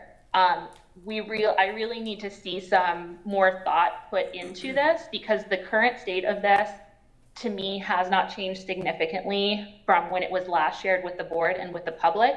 And I'm not willing to vote on something to open it up to public commentary when we're going to get the same public commentary back that we got last summer and last fall. I do think it's great that we're considering relocating the Gifted Center into neighborhood schools. I believe wholeheartedly that if we're going to be offering gifted programming, and that to me is something that is up in the air because how we define gifted is, we as a society define gifted is unclear. But if we're going to offer gifted programming, I love the idea of doing it in neighborhood schools. It's less disruptive to the students who are designated as gifted. It's less disruptive to their peers. It eases our transportation burden. So fully on board with that. That was all of my feedback. I hope somebody was taking notes. I'm happy to send an email with all of that in writing. My questions for the administration. We have talked about this a little bit a few months ago, but can someone clarify for me how we are defining neighborhood magnet schools? We talk a lot about how we're going to transition some schools into neighborhood magnets. I know this question was answered a few months ago, but I'd love some clarification around what neighborhood magnet is going to look like. So by definition of what we've been offering around neighborhood magnets, it means that a designated population, a feeder pattern or attendance zone has the right to attend that magnet. It is not a school within a school. It is that every student in that neighborhood has the right to attend that magnet program in its full entity, as well as space for other students who would like to be a part of that magnet. So for instance, in SciTech, once that feeder pattern is created for SciTech, those students in that neighborhood would be able to attend SciTech as a full SciTech student, along with the magnet openings or space that's available for magnets. The same thing with the International Baccalaureate Middle Years program moving to Arsenal. Those students who are considered in that neighborhood would have access to the full International Baccalaureate Middle Years program, along with the magnet options or the magnet openings for students who do not necessarily live in that neighborhood. So it's a joint opportunity for students who reside in that neighborhood, as well as magnet options for any student across the city. Got it. Thank you. Sure. My next question is, in the slides about the feeder patterns, we have 6 elementary schools that do not have a plan for a middle or a high school. Why? The East Side is a school that when ERS first shared the recommendations, it's because now that we're moving to neighborhood magnets, 2 of those schools on the East Side now will become neighborhood magnets and require a feeder pattern. So we have not done that work yet. ERS did not provide a recommendation for that. So on the East Side, you have, Alderdice, you have Westinghouse, you now have Obama that needs a feeder pattern. You now have SciTech on both locations that need a feeder pattern, so that we can make a decision around what would be the feeders from elementary to middle to high. And so that created some confusion with magnets becoming neighborhood magnets, but those schools now need an actual feeder pattern. And so that's where the demographer comes in to set the boundaries for Westinghouse, Obama, SciTech, and Alderdice. Okay, thanks. I would have liked to see that thought out in this plan before it was presented to the board, but I appreciate that answer. With regard to the Kappa facilities and maintaining them in their downtown location, part of the presentation mentioned, that the Kappa facilities are specialized and we've invested a lot of money in there, and so it makes sense to keep Kappa in its downtown location. We've gotten a lot of feedback from families at Conroy that the current Conroy building provides specialized facilities as well for those students. And so I'm concerned, one, that it seems like from this presentation, we're weighting the Kappa facilities, specialized facilities, as more important than the Conroy specialized facilities.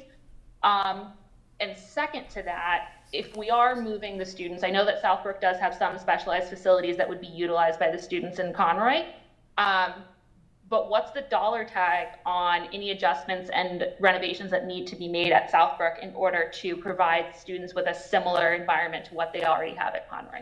Yes, at this juncture, we don't have that exact specific number, but the plan was to, whatever those specialized spaces that were in the Conroy facility, was to emulate that in the Southbrook facility.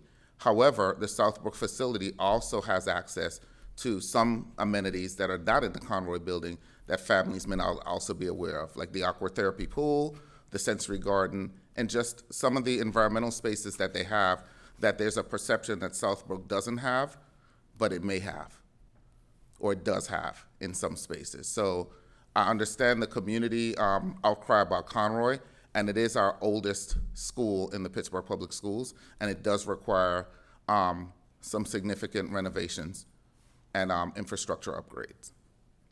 Got it. Thank you. One of the slides mentions a 7-year capital plan. I am not familiar with that, and if I have reviewed it in the last year, I do apologize.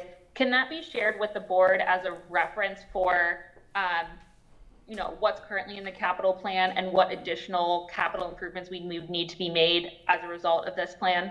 We can share the 7-year capital plan with you, absolutely. Thank you. And then my last slide is just an editorial note, or my last question is just an editorial note on some of the slides.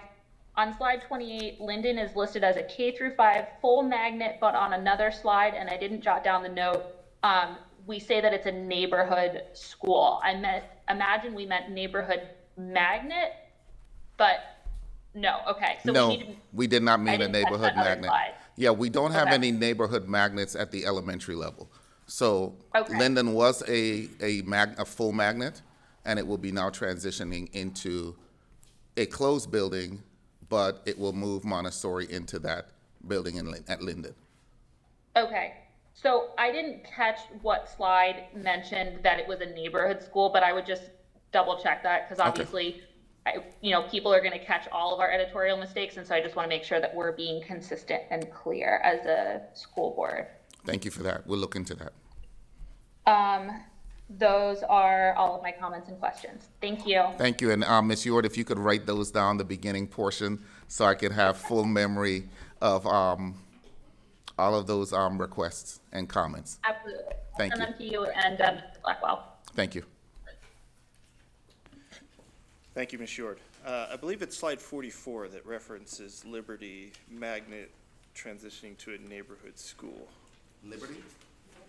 Liberty is. Okay, she was talking about She Linden. mentioned Linden, but Oh, Liberty see, is. I thought I found something there. Yes. No, I didn't find anything. All right, I'll stop. So we'll talking. look for it as well. Yeah. Thank you.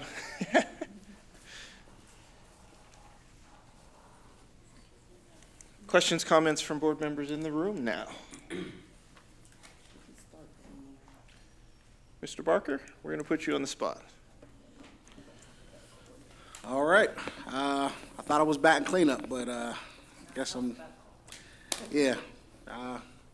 So my question is, in regards to the neighborhood magnets, you're saying that whoever lives in that neighborhood has the first right to go to that school, to choose that school. Is there a percentage that may be, 51 or 49 in regards to students? How will we, how is it going to be equitable in regards to it being a neighborhood magnet and other folks from other parts of the city wanting to participate within that actual magnet? That's my first question. Yes, so regarding the neighborhood magnets, all students who are in that neighborhood are eligible to attend that, as well as we will have spaces for students in the magnet. So that was a part of the plan for expansion. So the two that come to mind are SciTech and Obama. So both of them are moved to buildings now where they can expand and double that capacity if need be, where all of those students in that neighborhood. Now remember, right now at Pittsburgh Malines, the middle school population right now is under 100 students. So even if we were to add 100 students, if that were the current feeder pattern per se, we're to take all 100 students and add them to SciTech, we would still have the capacity to do so. The same thing with Arsenal now in its current space for middle school. We have about 125 students. No, I'm sorry, about 150 students currently enrolled in Arsenal 6-8. So even if we were at that full number, plus open full magnet options, it could still hold in that building. So it does give the opportunity for that full neighborhood, plus sufficient spaces for magnet to expand that program. And that was one of the goals of the highly prescribed programs, to expand them. Okay.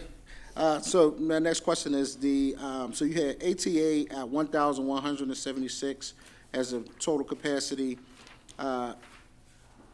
Did you all say anything at all? And I didn't, and if you did, my apologies. What is the capacity currently at Pittsburgh King? And I also want to know, why is it that we want to shut down a school like Pittsburgh King and then turn around and say things like, Conroy is the oldest building, but we know Pittsburgh King is not one of the oldest buildings. Also, when it comes to Conroy, what is the numbers? What are we looking at in regards to what would it take to keep that building open? Because you're about to displace a lot of folk that are literally used to having a norm, and if you break up their monotony and their norm, it can be, it can be catastrophic for a lot of these future leaders. So the first part of your question, the reason why King was not mentioned is we were responding to the ERS recommendations. So their recommendations were already to look at King. Now, we know that with the renovations potentially for Manchester, King would still probably be used as what we would call a swing school while renovations are taking place, because we're not suited right now if we were to make this decision for the following school year, that Manchester would be built with all of the renovations for 6 to 8. So we will need schools to serve as swing spaces. But the reason it was not mentioned in it is because it was not a recommendation of ERS, and we were responding to actually feasibility based on their recommendations. The piece about Conroy, I'll turn that over to Mr. McNamara to speak more about the finances and the actual amenity challenges in that building that may be unaware to the community, but that he may have more insight on. Thank you, Dr. Walters. As we spoke about Conroy being one of our oldest buildings, it is, it's a constant maintenance building. Masonry, you've seen we've scaffolded the whole building over the past couple years. We had to rebuild the chimney. We're rebuilding all the fascia outside the building, masonry problems. Anything we do to that building is also going to have to go through historic review. So any kind of major upgrades that we need to do to that building are going to be very costly.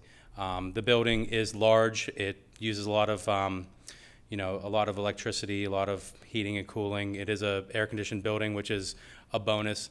It also does host some office spaces as well. We've walked the building. We've tried to compare what Southbrook offers versus what Conroy offers. I mean, it will be a change in what the Conroy families are used to at that building. It is different, but it's different amenities, and I think they'll benefit. They can benefit from the amenities at Southbrook and Pioneer as well. I mean, it sounded like you said that they would benefit from a pool and plants. That's what I got out of it. But ultimately, at the end of the day, I don't think the families would certainly trade off for what they have now. And I'll leave that at that. Also, inside of that Conroy building, you host the Administration for Early Childhood. I haven't heard anything about early childhood. What is happening with early childhood? Yes, Mr. Barker, that was outlined in the presentation. We talked about Roosevelt as being a space to move some of the offices for early childhood as well. In regards to, because based on what they're proposing, we are technically losing Northside Early Childhood Center that is located in Spring Garden. So what happens to early childhood? So we would look at early childhood with Spring Garden, looking at potentially that Northview site as well. So we have opportunities in the north side for early childhood. So we're not eliminating early childhood in the north side. It's also important to remember that the north side also has two unique early childhood spaces, one in the Children's Museum and one at the Science Center. So those will still remain, even though we've not mentioned them because they were not a part of closures or anything in the ERS recommendations. All right, thank you for that. And one more second.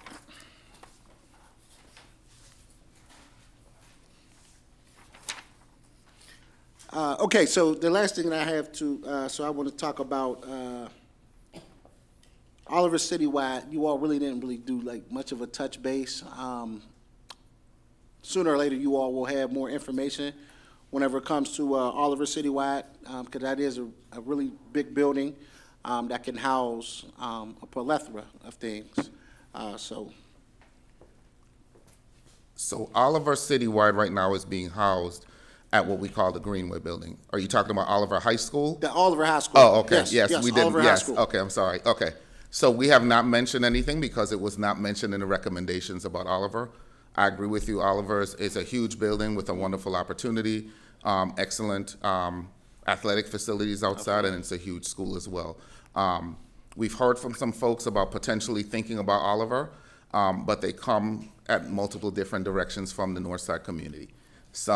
We've heard everything from take Perry, move it into Oliver, make Oliver the middle school, forget about Manchester. So we've gotten multiple perspectives from different spaces, but we did not talk about Oliver because it was not one of the outward recommendations of ERS, and we're responding to feasibility based on the recommendations. All right. Well, thank y'all. Thank y'all. And I look forward to hearing from you and what you hear from your community around Absolutely. Oliver. Absolutely. Thank you. So thank y'all. Thank you all.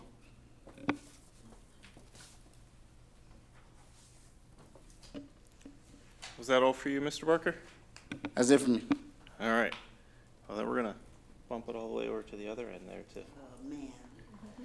It's just strategic so that I end up last. No, well, I can understand that, but I, just like Mr. Worker, I was hoping to be last before you, almost last. All right, first of all, I think having this whole perspective gives us a wonderful opportunity to look at the future of our schools and what we are offering our students. I think that should never be forgotten. There are many things that our students are not getting because of the size of our buildings, some of them being small. And I know this is not my first time saying it, the students that are in K-8 schools, those middle school students, are not getting what they should get. Having this program, hopefully moving forward, we will be able to provide those 6 to 8 students with the kind of education they all deserve. And I look forward to that.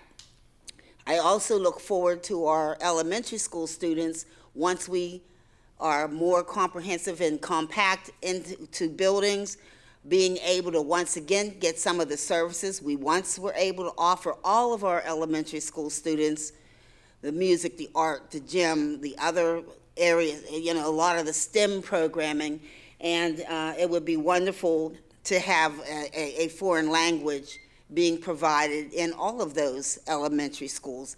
I know that having teachers, getting teachers with the language is becoming more difficult. You would think it wouldn't be, but it is. And it would just be great if we can actually do that once again. Well, the language it wouldn't be a once again, but it would be something that have been projected in the past and we haven't seen it. I do appreciate the thought of the long-time planning. Some people want everything done right now, and I know sometimes I'm one of those people that want to have things done, but it can't be done that way, and long-term obviously is the best way. We can't do it all at once, and I also appreciate the fact that some of these changes we're discussing will be phased in. Many of us here know the devastation that happened when schools were closed the last time under a previous superintendent, and a lot of damage was done to our kids. The damage lasts at least 2 or 3 years. And I'm so happy to know that that's not going to occur this time. It will be phased in a way that makes sense and will be less harmful for our students. Will give them the best bang for the buck. Some folks felt that ERS didn't pay any attention to anything we said, but in fact, quite a few things were listened to. One of the things, if you recall, Carrick was going to be a CTE center. You notice that that is not included in the discussion today. And also, one of the things that they weren't aware of were our feeder patterns. One of the things that the district administration has looked at and knows we have to look at are feeder patterns. It is critical. There are certain schools right now, especially in the East, particularly in the East, where students in their actual feeder patterns are being sent to other schools further away, which makes no sense. And I think that is the very reason why you see on that one slide that there has been no decision there, because obviously the feeder patterns must be looked at before a final decision is made. It makes no sense to make a decision when the feeder patterns have yet to be discussed and planned. The neighborhood magnet, I kind of like this because, we have folks that always have been so eager to sign up their kids to go somewhere else to a magnet. But isn't it going to be a wonderful opportunity to have magnet-type opportunities in your own neighborhood so you don't have to disappear somewhere else? Being able to have an emphasis in your own school. I know that there are some of our elementary schools that have some emphasis right now, particularly, I'll just use as examples, Dilworth, Woolslair, Fulton. That doesn't mean that those programs are going to disappear just because we are talking about having students attend somewhere else. Those same exact programs can still exist. They may be in a different location, but they will still exist. and our kids will still be able to take advantage of that. And I think that's what parents want, and that's what we should always be emphasizing, the opportunities for our students everywhere. I just was wondering, and I guess this is probably a feeder pattern issue also. I was thinking, and I thought about this with Liberty. We're talking about it becoming a neighborhood school, but there's not a lot of kids in that particular neighborhood. How are we going to see that? Is that just? That's the beauty of redrawing the feeder patterns, because right now we have a variety of things. So for instance, and I'll go back to the Obama example, right now the rule is pretty much Negley Avenue. So if you live to the left of Negley, your home school is UPrep or Malines. If you live to the right of Negley, your home school is Westinghouse. Well, now we're saying Obama is a neighborhood magnet. So feeder patterns need to be redrawn and considered, especially when you're thinking about the sister school for the middle years program is Arsenal and has other communities that probably have not been brought into that equation about feeder patterns. And I think just feeding off of some of your comments, you know, we're at a crossroads where there's an affection for a building, there's an affection for a community voice, and there's an affection for getting our students what they deserve from the voices that may not have been heard. And so we have a contingency that we may hear from regularly who are very pleased with what they have and may be threatened by what will this do to take away from me.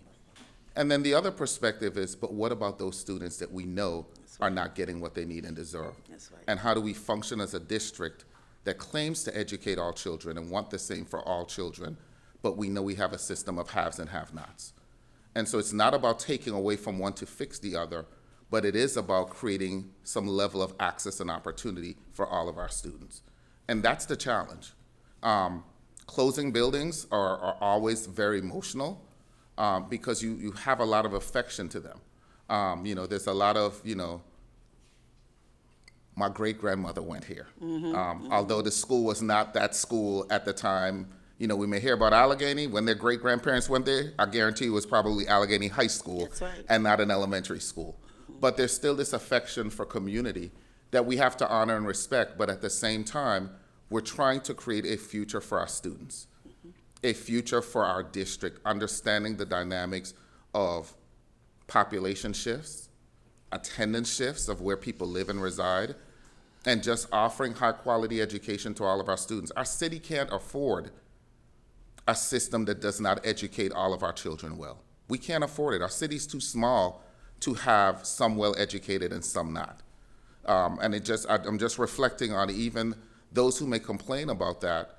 You know, I would think about your time when you may be in that, I'm not deeming everyone to a nursing facility, but the time when you get wheeled in on the gurney and you look up and you want to hope that that student who is now an adult helping you was well educated in our system. Or not that you had to think about, oh, I wonder which school they went to think of the quality of education they had.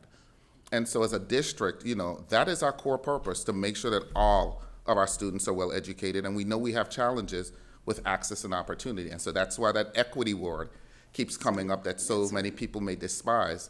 But it is about access and opportunity and those experiences that really propel you into a fruitful life. And we have a moral obligation, I believe, to do that for all of our children. And so whatever the context is or the feelings or the emotions behind it, that is my purpose at the end of the day, is around providing a high-quality education for our students. Yes, it may come with some financial glitches, but efficiency is about using what we have in the best possible way.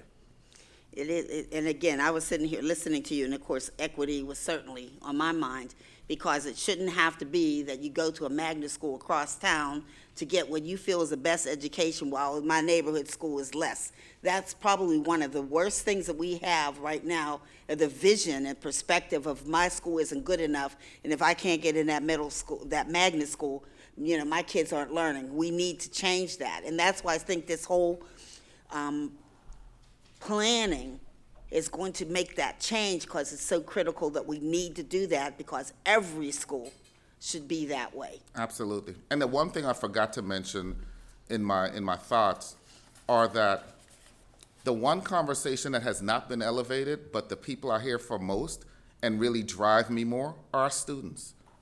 You know, we hear a lot of adult commentary, but the students, their voices matter in this space as they are our core customers. And what they tell me is they are very clear about their feelings of justice versus injustice, of access versus lack of access. And they're extremely eloquent about shaping that with a space of what's right versus what's wrong. Even when they're the recipients of the high quality education, they still speak to what's wrong in the experience of their neighbor. Sure. And we don't elevate that space. You know, but we you know, I'm students first always and always, and their voices always resonate with me because when I talk to them, they talk about their experience. Adults have a vision that is very different to what students say. And we hear a lot of those adult voices come to play as representative of student voices. But when I talk to my students, the unfiltered river water truth always elevates to their truth and their reality about their experience and what they want for all, not just for themselves. Not just for themselves. So I just had to frame that space, you know, as we move forward and think about the work. And that's important to always keep in thought. All right, I do have a question about SAC. Being in the current schools, the reason why Student Achievement Center is there is for a specific reason. Now, I know that a lot of the kids that are there are for lack of attendance, and they're making up their time. That could possibly be in their home school. When we have someone on a long-term suspension, I can't see that being in their home school. And I think, do we still have that drug and alcohol program? If somebody is caught with something and they have to go through like a session for a week or something? Yeah, actually, they've moved a lot of that stuff to virtual. They're virtual programs as well. The credit recovery part can absolutely be housed in schools. And a lot of our long-term suspension programs, we have moved to Clayton Academy. Okay. So there's an opportunity, especially as we move to evolve to a different credit structure for the freshman class and opportunities for schools to really dig in with interventions for students around class failures and support from the 9th grade and not just waiting until the 11th That's going into right, 12th. that's right. It gives us an opportunity to really allow those home schools and those spaces of the resident really be the spaces where they can get the support that they need in that school. Okay, that makes a lot of sense. Okay, that answers that for me. I just wanted to point out the idea of teacher centers. When we had teacher centers, when we had them, our schools were doing well because our teachers were getting the kind of focus and working together and did things together that enhanced their ability to work in the classrooms. So I can see that teacher centers would help us, not detract. The gifted programming, when I went during my term for the teacher center, when I did my time there, I went to the gifted center. Much of what they did at the gifted center, I was providing to my students in my non-gifted classroom. The only thing they had at the gifted center that I didn't have or didn't have an opportunity to see or have was they had like a studio, an audio visuals type studio. But yet, I knew in my classroom, I had 7 boys that could have taken advantage of that and would have changed their whole life and their projection. I know that Dilworth has their internal gifted program. And it does very well. Everybody benefits from that. So I see that same structure can go on in any of our schools. It just takes some direction and showing how it can be done, because it can be done. And I think that's a positive. It is not a negative. And one comment that Ms. Silk made about Arsenal Elementary kids being moved to somewhere else. My youngest son went to Arsenal Elementary while my older son was at Arsenal Middle School at the very same time. However, Arsenal Elementary at that time closed after he had completed 2nd grade. Arsenal Elementary at that time was moved to Fort Pitt. No one was harmed. It happened. it happens. And on my personal note, in elementary school, I was in North Hills, and I went to Perrysville Elementary to the 5th grade. And I was devastated because we were redistricted. And I had to go to this old school, Highland Elementary, that had an old school bell. Ding, ding, ding. I was devastated. It probably was the best thing that ever happened to me. So many times people look at things negatively, but it doesn't have to be. Things can be a very, very good experience, and we have to look at that as ways of providing something great for our kids. I believe that's it for me. Thank you so much. Thank you, Ms. Wilson. Ms. Petrosky, you're up.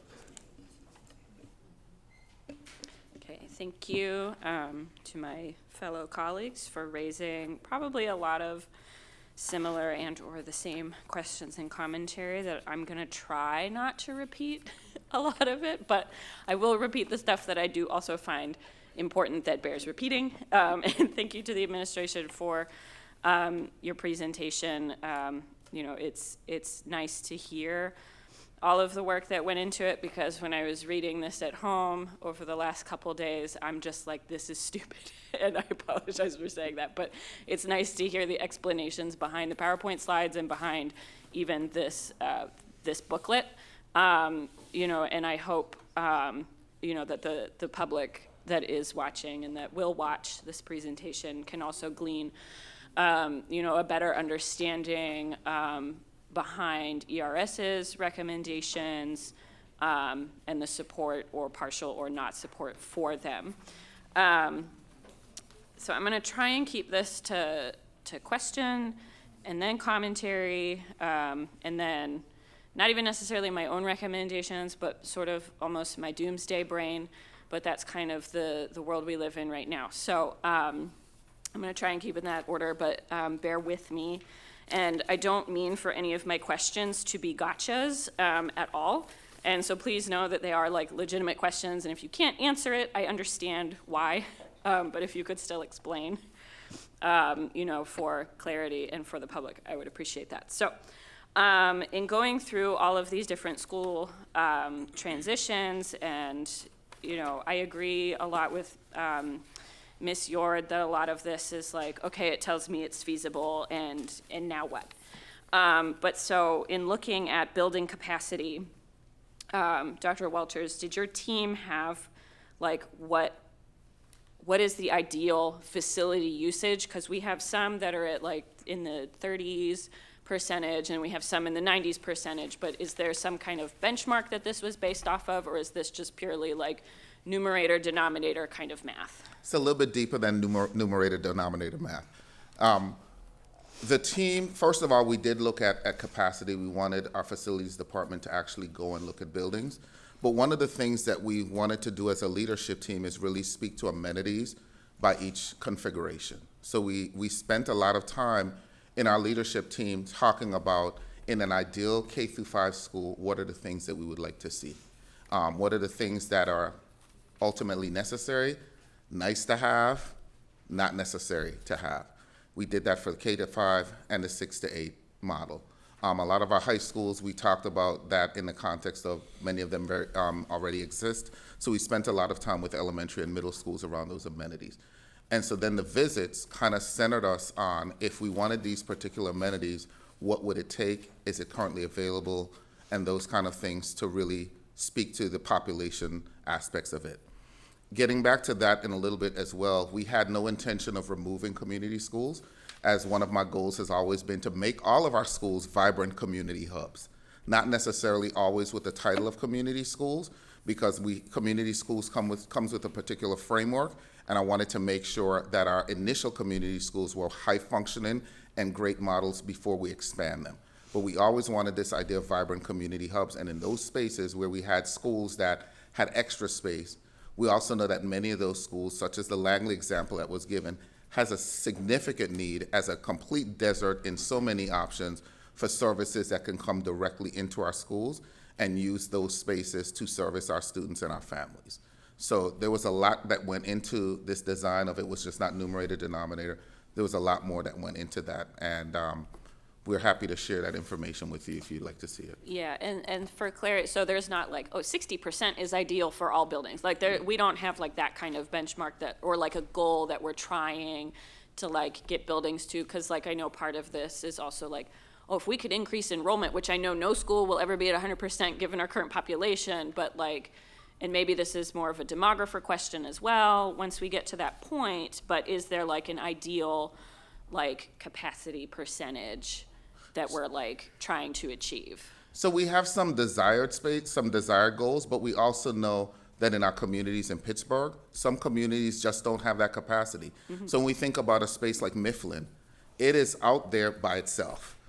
Just when we think about the location of it, we're dealing with the population of that community. There's nothing else around it. So we went with what those numbers are.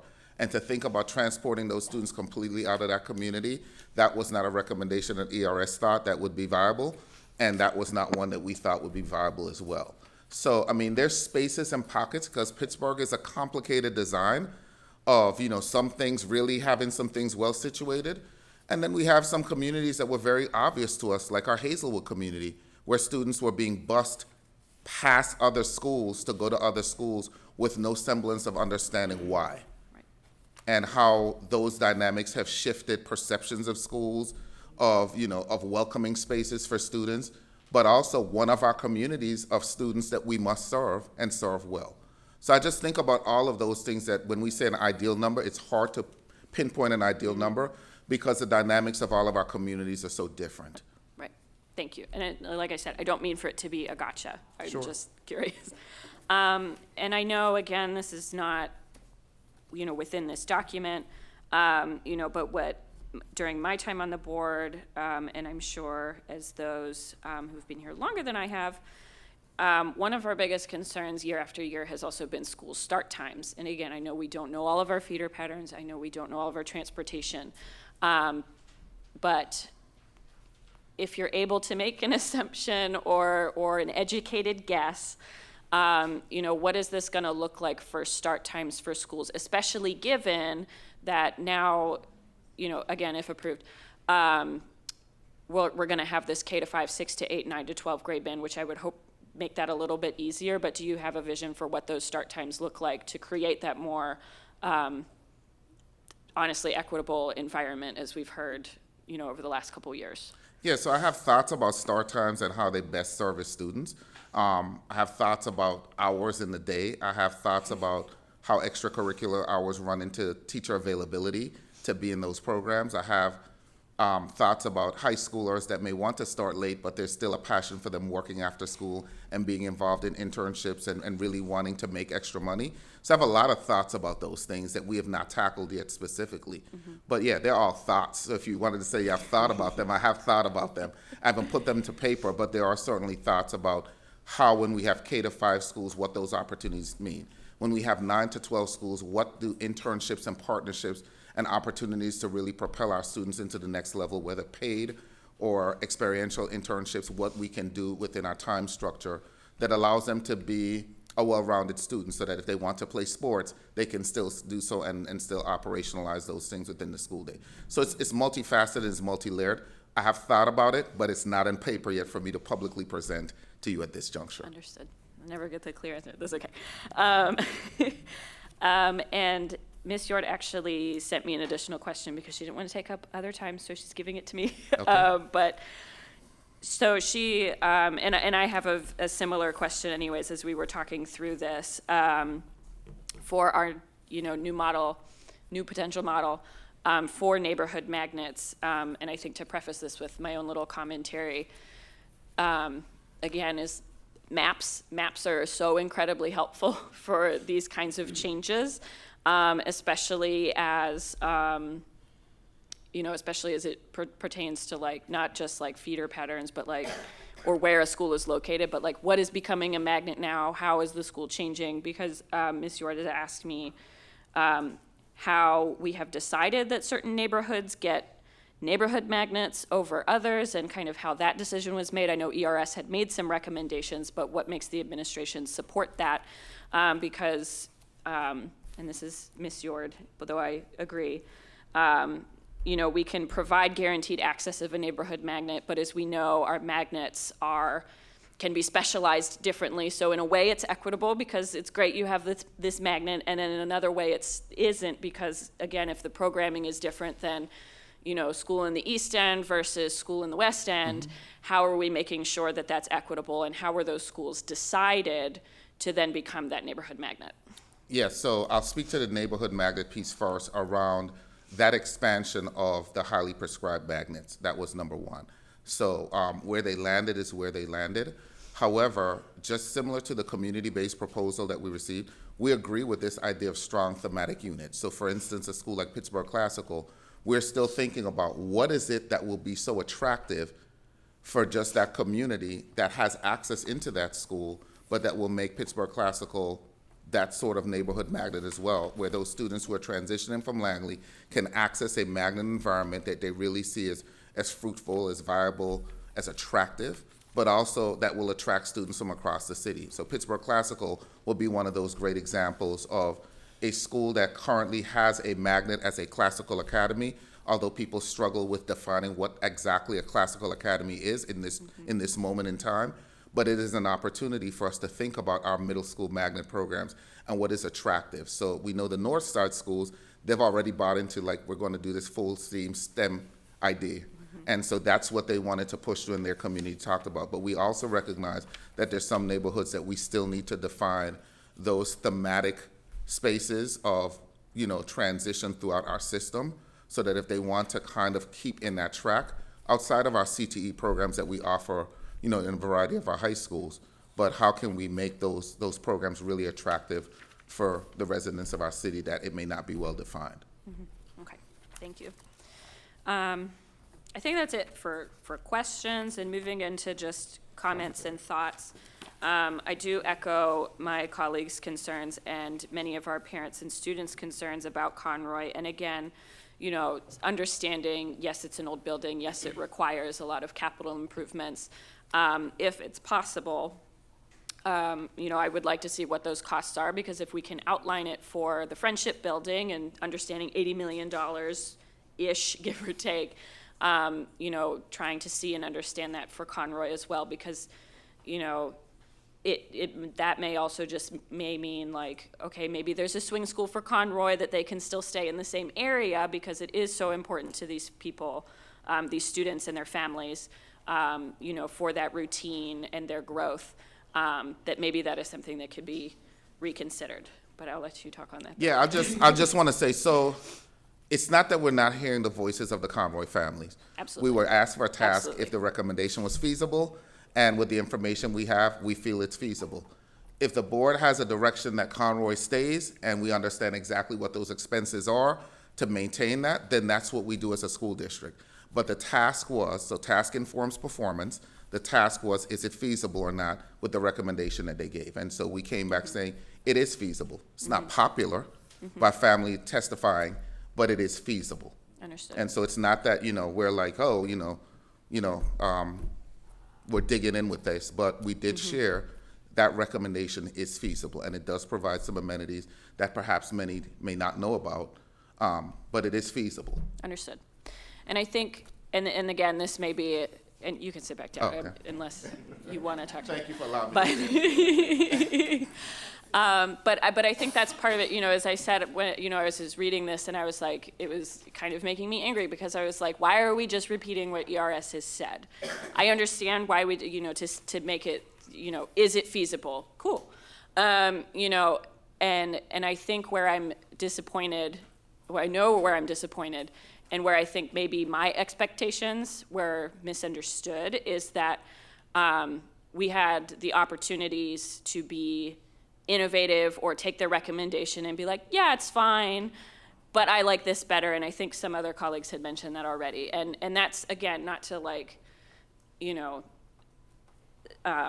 disparage this hard work that happened, but I'm like, there's a lot of missed opportunity. And I'll get to the rest of those thoughts in a second as I go through the rest of my commentary, because it is more towards the end.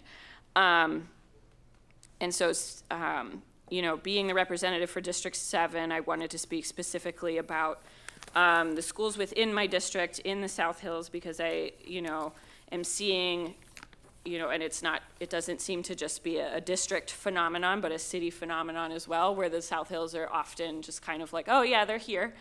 And while only one school would be closing, which would be Roosevelt, and again, I understand we need to hire a demographer and things, but as we have been talking about our ELL population, I know for a fact that it has been growing very much in the South Hills and in the North Side. And I think that, and again, I understand ERS's recommendations and that we're making sure it's feasible. But I think that there could be a little bit of retooling for Roosevelt as well for our ELL population, because in speaking with that principal and the principal at Concord and just seeing literally my own street, as the demographics change, there is going to be, again, like a greater need for this population. And we've heard from, some of our staff at public hearing as well. And I know that this population is not forgotten, but I know that they're also not very explicitly mentioned. And this is just going to be a population that continues to grow. And I think that, again, something that can be retooled within this presentation, or within this packet. And similarly, I know other folks raise concerns about these, we have to come up with these new feeder patterns and everything, and if the public comment period is open in March, depending on how that vote goes, but I think that this big red box on this slide really presents a lot of anxiety for our parents. I know it does, because they're just like, oh my God, what's gonna happen? And they will have the opportunity to comment on that, but it would be nice if there could be some sort of semblance of here's where people may go, could go, until we have that official demographer. I mean, I'm very much I do project management, and so I very much take the here's step A, B, C, D, and to not see each step, besides our little chart at the bottom or at the end. I just know that this is going to create a lot of anxiety for folks, and I completely understand why. And so if there is some way to ease this kind of lack of feeder pattern, or even just having a separate kind of engagement session or something to just help folks understand what this means and that they can provide feedback for it, I think that would be a good idea. And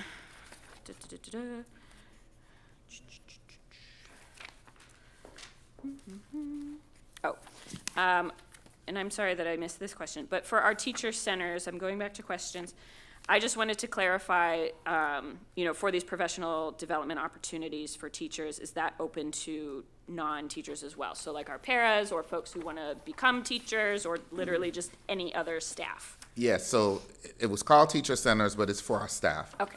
As we know that we have needs. The other thing I want to just capitalize on in the commentary, not speaking to all of it, but we view this as an opportunity to innovate once we get a go.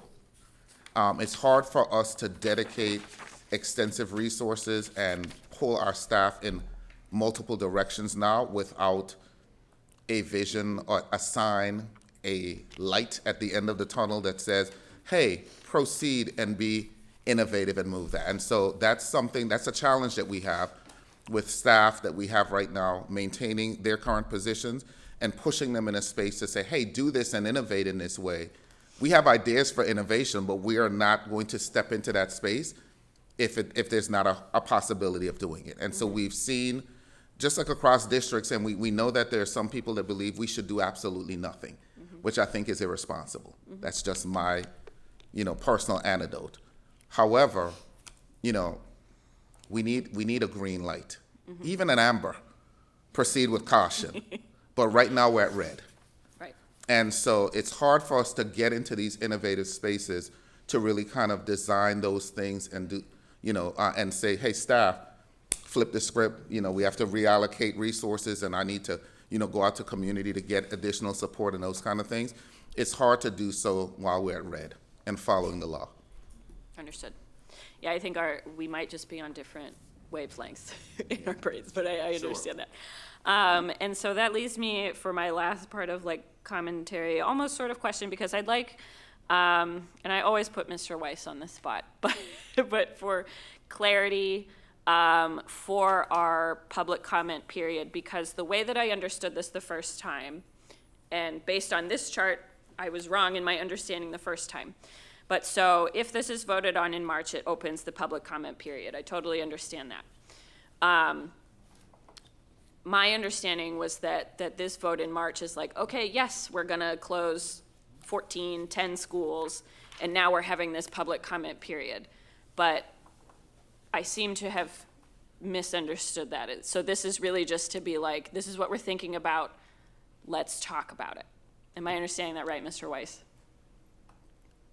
Well, the vote in March, as projected, would be to schedule the required public hearings on the proposed closing of the schools. And because of the number of schools we have here, while it may be possible to do more than one building at a hearing, that has to be discussed, because the logistics of doing a number of them in terms of capacity for people and keeping order has to be worked through. But the vote in March, if it occurs, would be to schedule the hearing. And then the board would wait at least 3 months after the conclusion of each hearing to vote. It could be more than 3 months, but that's the minimum. Because my concern is that, you know, if we voted on this in March, then like that's it. It's like, okay, we're closing these schools now, and we would, so I'll take Roosevelt for example, Roosevelt for example. It's like, okay, we're gonna close this school. We have this public comment period, but then Dr. Walters, when your team puts together, you know, the whole project plan, whether it's 5, 7, 10 years, whatever it takes, well, we already had this hearing in March 2025, and now it's December 2028, and too bad, we've already voted on this. Like, that's what I don't want to have happen, and I want clarity on that, because if it makes more sense to, like, hire the demographer first, get these answers that the board is asking, that the public has been asking, get some budget numbers, and then decide, like, because we know it's feasible, but does it make sense? That's where my mind is kind of, is just a little lost. Like, I don't want to say we're closing 10 schools and then we have this public hearing, and 5 years from now, we're telling people who, you know, have graduated and moved on, and now we have new students like who have these impacts. So I'm just trying to understand how this process fully works. All right, if I could step in for a second, if I could ask a question to probably bring some clarity.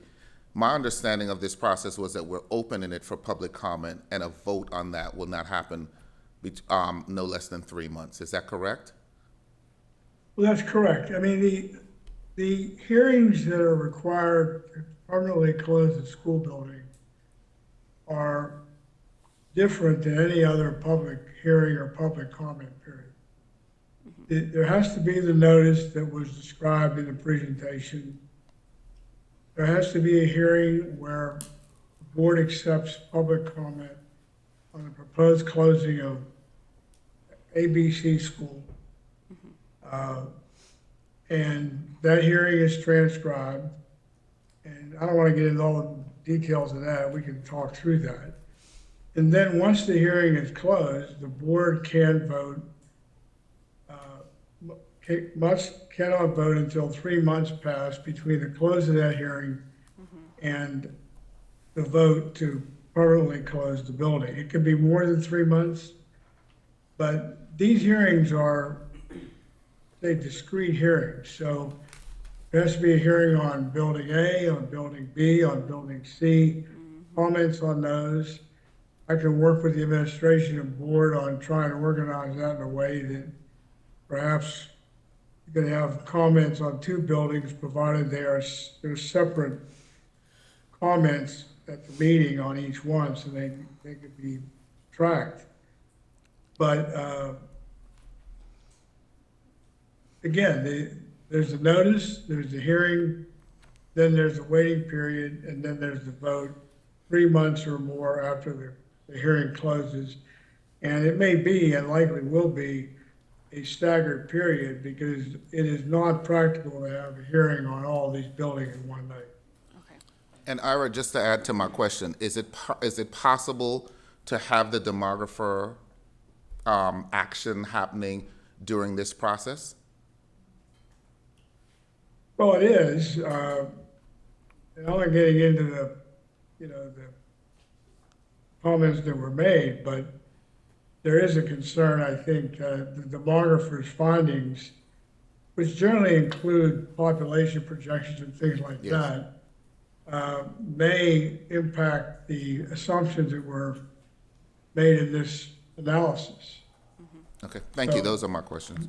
There has to be a timing issue, Yeah. Thank you. Thank you. No, that helps clarify the process, and when we get to that point, I think it makes more, and again, legality, and we'll get to that, but I think it makes more sense to hire the demographer first to answer a lot of, if not all of these unknowns, and regardless of whether or not it's still 14 buildings, if it's fewer, whatever, at least the public then has those answers, and can relieve some of that anxiety. Because that's where, my head has been in reviewing this plan, is like, this order doesn't make sense to me. And just based on, having to have a hearing for every single building, that's not gonna get done in a 3-month period, it sounds like. And so this timeline would have to extend anyways. But we can get to that point later. I don't wanna take up any more time on that. But so, and just to talk about doomsday planning, because that's who I am as a person, but, and I know Dr. Walters, you and I have talked about this one-on-one, and I think this is really just as, thoughts for those watching, thoughts for those who are running for these open seats for this board, because there are some of us who will not be returning, but things to think about is just, how are we going to pay for all of these things? Because it's certainly not just our capital budget, and Dr. Walters and I have talked about it many times, but, really relying and building relationships again with the city, which we are doing. I'm not denying that, but just, putting this at the forefront with not just the city, but our state reps, our state senators, because there are state programs where they can write these improvements into the budget every year, and we should be taking advantage of that. And to one of Ms. Yord's, I think it was Ms. Yord's earlier questions, but about the disposition of buildings, and as a reminder for the public and ourselves, it's policy 814 that outlines how the board is able to dispose of properties, and that is something that, maybe this current, but certainly the future board will have to become very familiar with and understanding of. And again, I'm not gonna stay on this too long, but we do also have buildings that are not in this plan that are, particularly in my district, Knoxville and Bon Air, that folks are continually coming to me with concerns, and I completely understand why. But that's going to be part of this disposition process too. That's a lot of the opportunities to be innovative, as well as we have these other unused buildings that I know are not mentioned yet, but could provide opportunities, whether that is, being reused as schools or something else, or just simply being sold. And then I know that the district is continually aware of what is going on in the world politically. And certainly I think it makes sense to just say that as the Department of Education is being threatened to be dismantled and things like that, that is obviously going to affect our bottom line, that it would absolutely impact how this plan, would function and operate, from now until it's finished. And I would just be remiss to say if, and I know that we all believe this at this table and in this room, but it is students first. And so regardless of whatever, is going on out in the doomsday world, is that, we're working together, as a board, as an administration, as a community, to making sure that students get what they need. And so that's why I think that these local partnerships are just so much more important, and need to, continue to be fostered and strengthened, just for the benefit of our students with so much uncertainty. So with that, I'm done. Thank you. Thank you, Mr. Petrowski. Dr. Reed.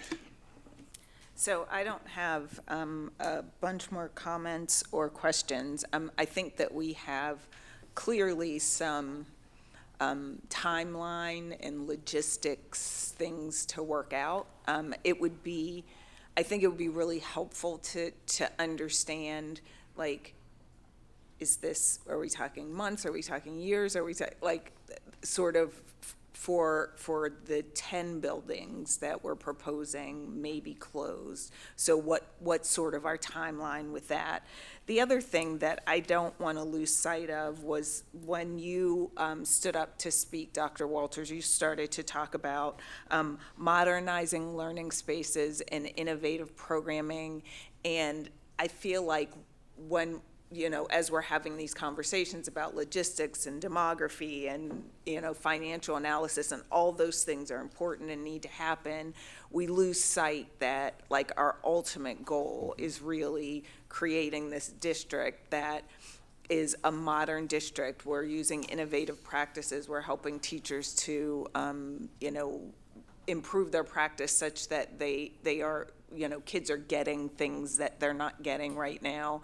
We're making sure that that children, the K-5 experience is not the same throughout the district, but like there aren't winners and losers in the K-5, in the 6-8, and the 9-12 experience.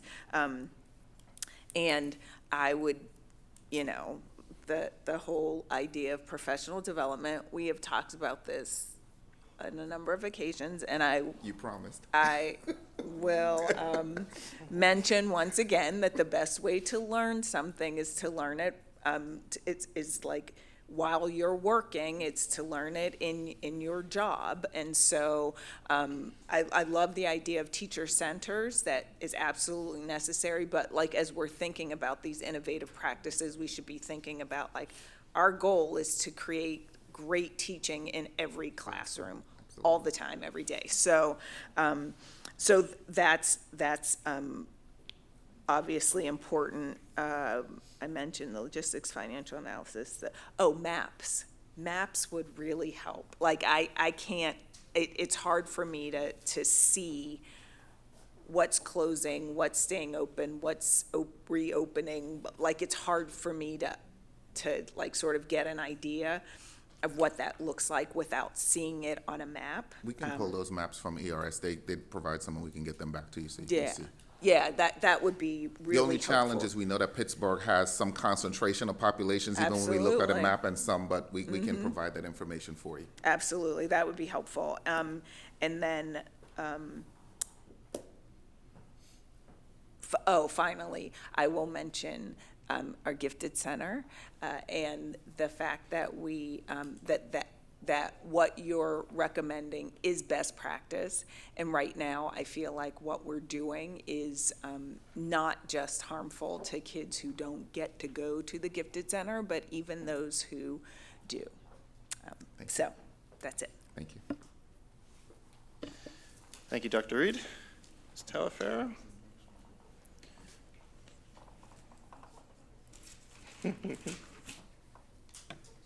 Okay. Good evening. I'm gonna apologize in advance because going like almost to last brought up more questions than I had if I had gone first. So there's that part. So first of all, thank you all. Not gonna lie, it's not my favorite when there's 25 presenters, but you all do a really good job at it.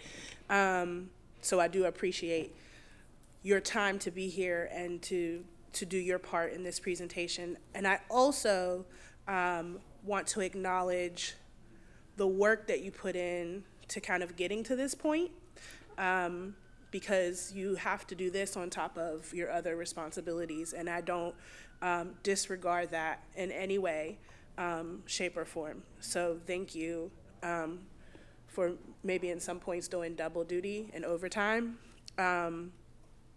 I'm gonna try to make this make sense, so bear with me. But I do want to start with one thing, because Director Barker brought up Spring Garden Early Childhood Center, which is in my district that I represent. That is not and has never been slated to close. Right, okay, thank you. Thank you, because I want to make sure that's clear. Spring Hill is also in my district and is, but not Spring Garden Early Childhood Center. What it does pose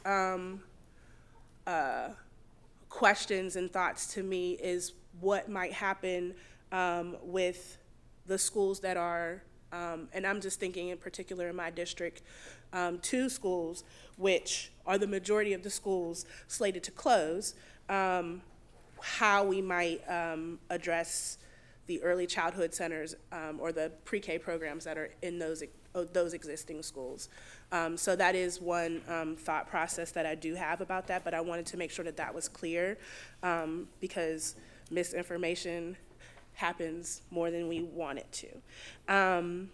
So the one thing that I am and was challenged by this presentation, and maybe I'm gonna say we, even if it maybe wasn't all the way me, but I could have thought about it differently. So we asked you to do a feasibility report, but maybe feasibility wasn't the word that we should have used. Maybe it was ethical, because just because we can do it, just because it's feasible to do, the question that I have is, should we?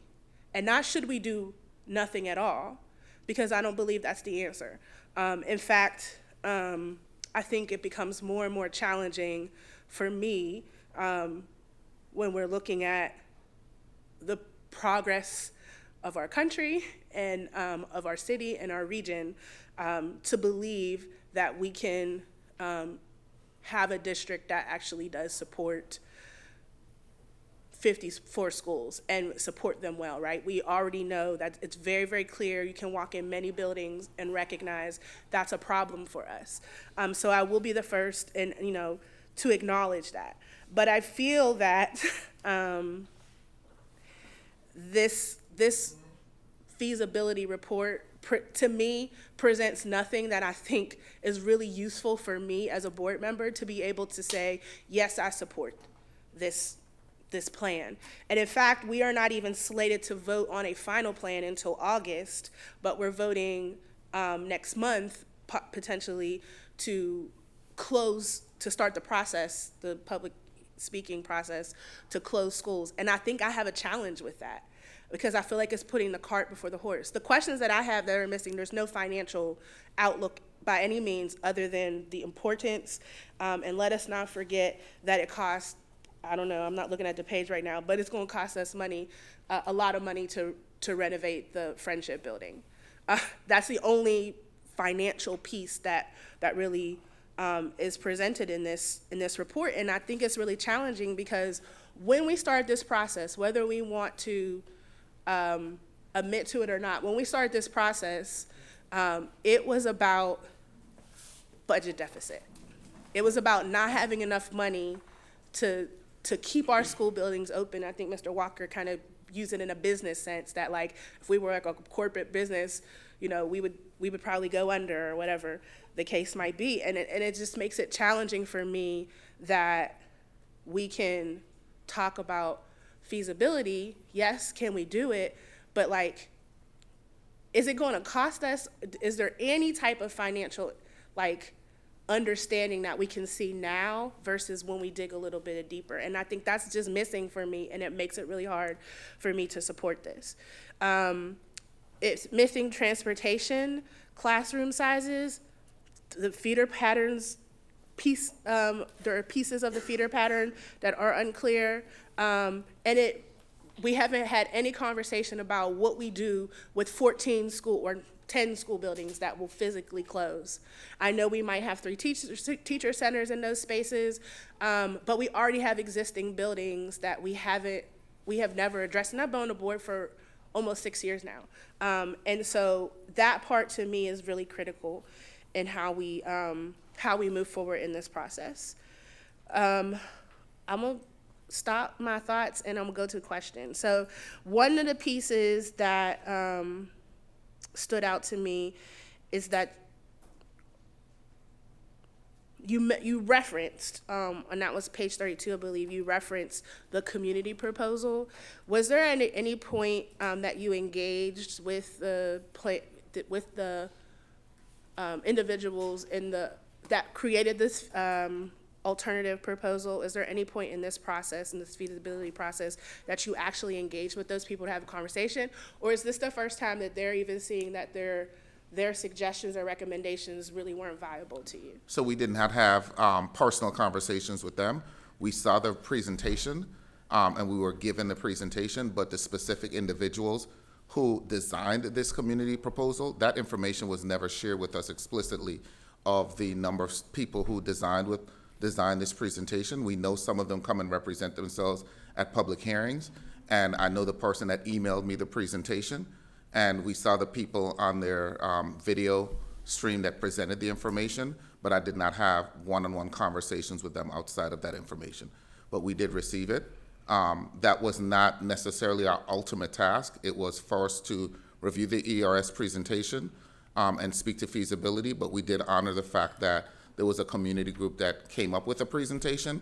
We reviewed it and we added that perspective as you saw tonight. Okay. Thank you. I will say, I appreciate the efforts of parents. These aren't just like random people who just decided they're going to create a plan. These are parents that we represent. I appreciate that they took the effort and the courage to step up and say, like, let's come up with something else. And maybe there's something else just didn't work, and that is fine. I think the challenge is that we set them up in their time. We set them up to fail by even saying that they could present something and that it would be considered. So I'm just going to speak that out loud. And I will also say that if we had had a better process from the beginning, that perhaps they wouldn't have never needed to spend their time creating an alternative proposal, because just maybe their voices would have been heard and respected and valued in the process when the consulting firm created a plan in the first place. And I will say that we rushed through this process to make sure that we rushed through the community engagement process to make sure that we could vote on it by December, but then decided that we would not vote on it by December. And now, we may never go back to like an actual process where the community's voice is actually heard in many other ways. Dr. Walters, you mentioned students, and I deeply respect the voice of students, and I know that you do as well. But you mentioned the student engagement and what the students are asking for. Like, are these high school students, middle school students? Like, who are the students? There are a variety of students, mostly high school and middle school students, because those are the students that kind of tend to come and have conversations with me. But we have engaged elementary students on the appropriate level in our engagement process. But when I speak of the student voices that they talk about those experiences and about justice versus injustice, they are traditionally our older students. Okay, thank you. So my district, District 2, stands to lose Arsenal Pre-K 5, Fulton Pre-K 5, Schiller 6-8, Spring Hill K-5, and Woolslayer Pre-K 5. High school student voice does not, this plan is not reflective of much change, if any change, with high schools, with the exception of SciTech and Obama becoming neighborhood magnets, which I think is great. That's an unpopular opinion probably for most of the people I represent, so I'm apologize in advance. But Devin Telefero really doesn't see the pizzazz in magnet programming, because it has just traditionally like created an opportunity where I don't have to send my kid to the school that they probably could and should go to and would be beneficial for them to go to. But instead, I'm gonna send them to this other school, and if they don't get in that school, then I'm gonna send them to a charter school, a private school, or a parochial school, because I don't want them to go to XYZ school. And I represent the parents who should probably be sending their kids to Westinghouse or UPrep right now. And I'm just gonna say that. Sorry in advance, but y'all can yell at me later. I'll take that L. But it's true. It's true to me, and it's true to experiences that I have seen students in the district have as a result of it. So I'll stop there with that. Couple last things. Again, I apologize, but I gave a disclaimer, so y'all have to be okay with that. Because I don't always have much to say, but when I say it, I'm going to say it.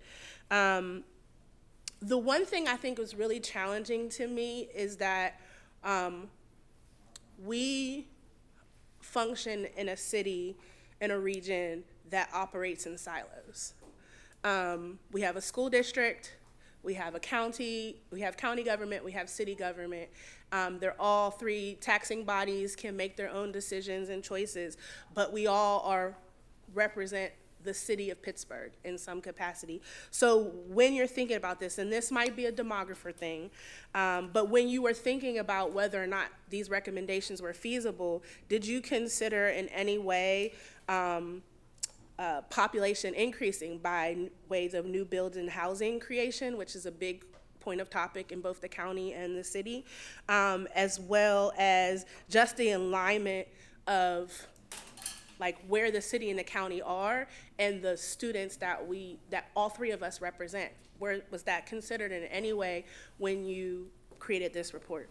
Absolutely was considered. We think about all the learners that we see. We think about affordable housing. We think about the individuals who are moving into our city and the projections that we have from birth rates to whether they have actual children or not, school-age children or not. So absolutely we think about that. We think about the students who have left our city because it's no longer affordable to live in Pittsburgh. We think about our ELD, our English language learners, that may be our growing population, but also quickly move out of the city because once they get situated, cannot afford to remain in the city. So of course, we've thought about those things with population projections. Even the Pennsylvania Department of Education has shared projections around school-age population. So we have looked at all of that. We even know that some communities talk about housing coming in the next 7 years. We think about communities that may have, housing coming up, but it's not affordable housing. It may say the word affordable housing, but it's based on the median income. So yes, I think about all of that when we think about school-age children who are available, who have the option to attend Pittsburgh Public Schools.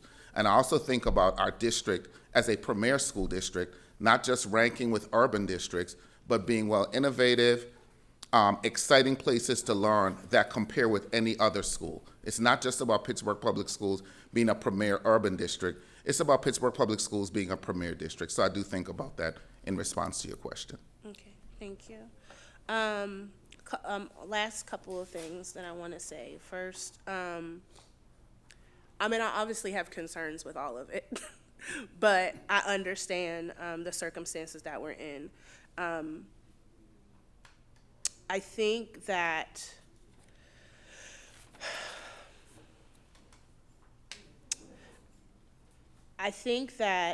in order for us to build and regain trust from the community, we have to turn ourselves around in this process. There has to be a turning point. I don't have an answer for that right now. I'm happy to be a thought partner to figure it out, but it feels like this will only further exacerbate the trust that the community has in us, just because of the nature of how this process will go. The question that comes to my mind is, what if this fails? Like, what if we think that we're doing the right thing and it turns out we didn't because we piecemealed the process along the way? So that is actually a concern of mine. But I also am willing to go to bat to make sure that we move forward and do this right, regardless of the outcome. I'm only one person and only one vote. I can vote no, but if 5 people say yes, then that's what we're doing. And so what to me is most important, that whatever the outcome is, that we make sure to right the wrongs of the past. I've said this before, and we just keep further like going down this road where we follow the past, thinking that we're doing the right thing, and I'm not so sure that it's completely right. Pieces of it are right, like Gifted Center, I'm sorry, but no. I mean, there are parts in this plan where we're leaving that pre-K to 5, like, grade band, like, we're leaving a literal desert. Like, I have no North Side neighborhoods. There will, no pre-K to 5 options in the Lawrenceville, Bloomfield area that I represent. Those are real concerns of mine, and it's left out of a half plan. It's like a concept of a plan. Like, we getting real Trumpish right now because it's like a concept of a plan because we haven't done, like, hire a damn demographer like yesterday. Just like, I'm okay with it if that's what it's going to take for us to actually have the important things and the useful things that we need to be able to make an informed decision. So I'm going to stop there because I probably could go on a little bit longer, but I'm tired and I'm over it. So thank you. Thank you. All right, thank you all. All right, we're going to bring this whole thing home here. So, I mean, I don't have any questions that haven't already been asked. I think it's important. I think it's important for us to recognize a couple of things. While we ask for, the superintendent to do a feasibility report, they did add a piece that to say whether or not we should do this based off of their recommendation. So there is in this process a can we do it phase, but also then, is this the desire of the administration to move forward? So let's not forget that piece. The other piece that I'm excited about is that we won't hear, no offense to ERS, but ERS has no part in this work anymore. This is our plan. This is what we do or don't do, and we will reap the benefits or consequences of our action and or inaction, regardless of which way we go. And so thank you all for that work. Know that starting on February 26, 2025, this is, for better or worse, the Pittsburgh Public Schools potential plan to move forward. And so there are no more scapegoats. We are the goats. I think the challenge that we have, and there is understandably a lot of information that is still to come. And so it's really hard, to conceptualize how do we vote on something if we don't have all the information. And what we end up with is really like a project management question, in that, as you're building a process, there are steps that have to be taken and questions that have to be answered before the next step can be taken and the next questions can be answered. And so I want budget information too, but to ask the finance department to go through a full budget analysis of potential changes without understanding whether or not the board even would consider those changes wastes more time, right? I agree. I think we could have probably started the demographer work like a month ago, but we can't go back a month because we do need to fill in that gap, especially in the East End and probably in the West and South, because there's some crisscrossing and zigzagging that happens currently that we can figure out. But I don't know if that necessarily means we should stop moving, right?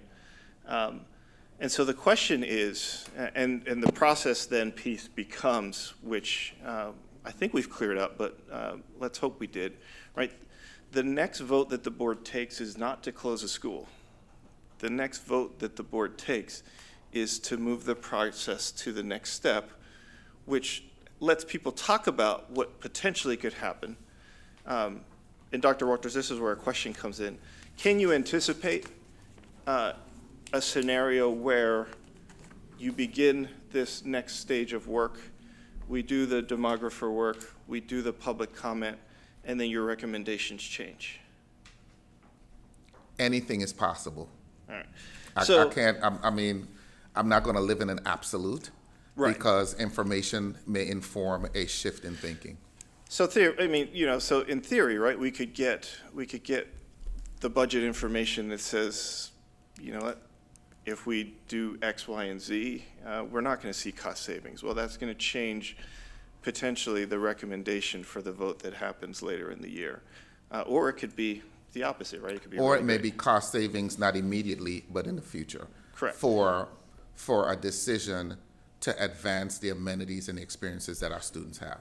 Right, and So that, I mean, all of those things are maybe conditional based on what it is that, the board desires. Like, I think it was in Chief Blackwell's sentiment when he shared that, if we focus on one, then we may lose something on the other. And if we focus on one piece, so there's give and take, there's push and pull, Right. So, I mean, I say all that to say, we're talking about, upgrades to Manchester. We're talking about, needing to add 100+ capacity to a school like Morrow, if we make that change.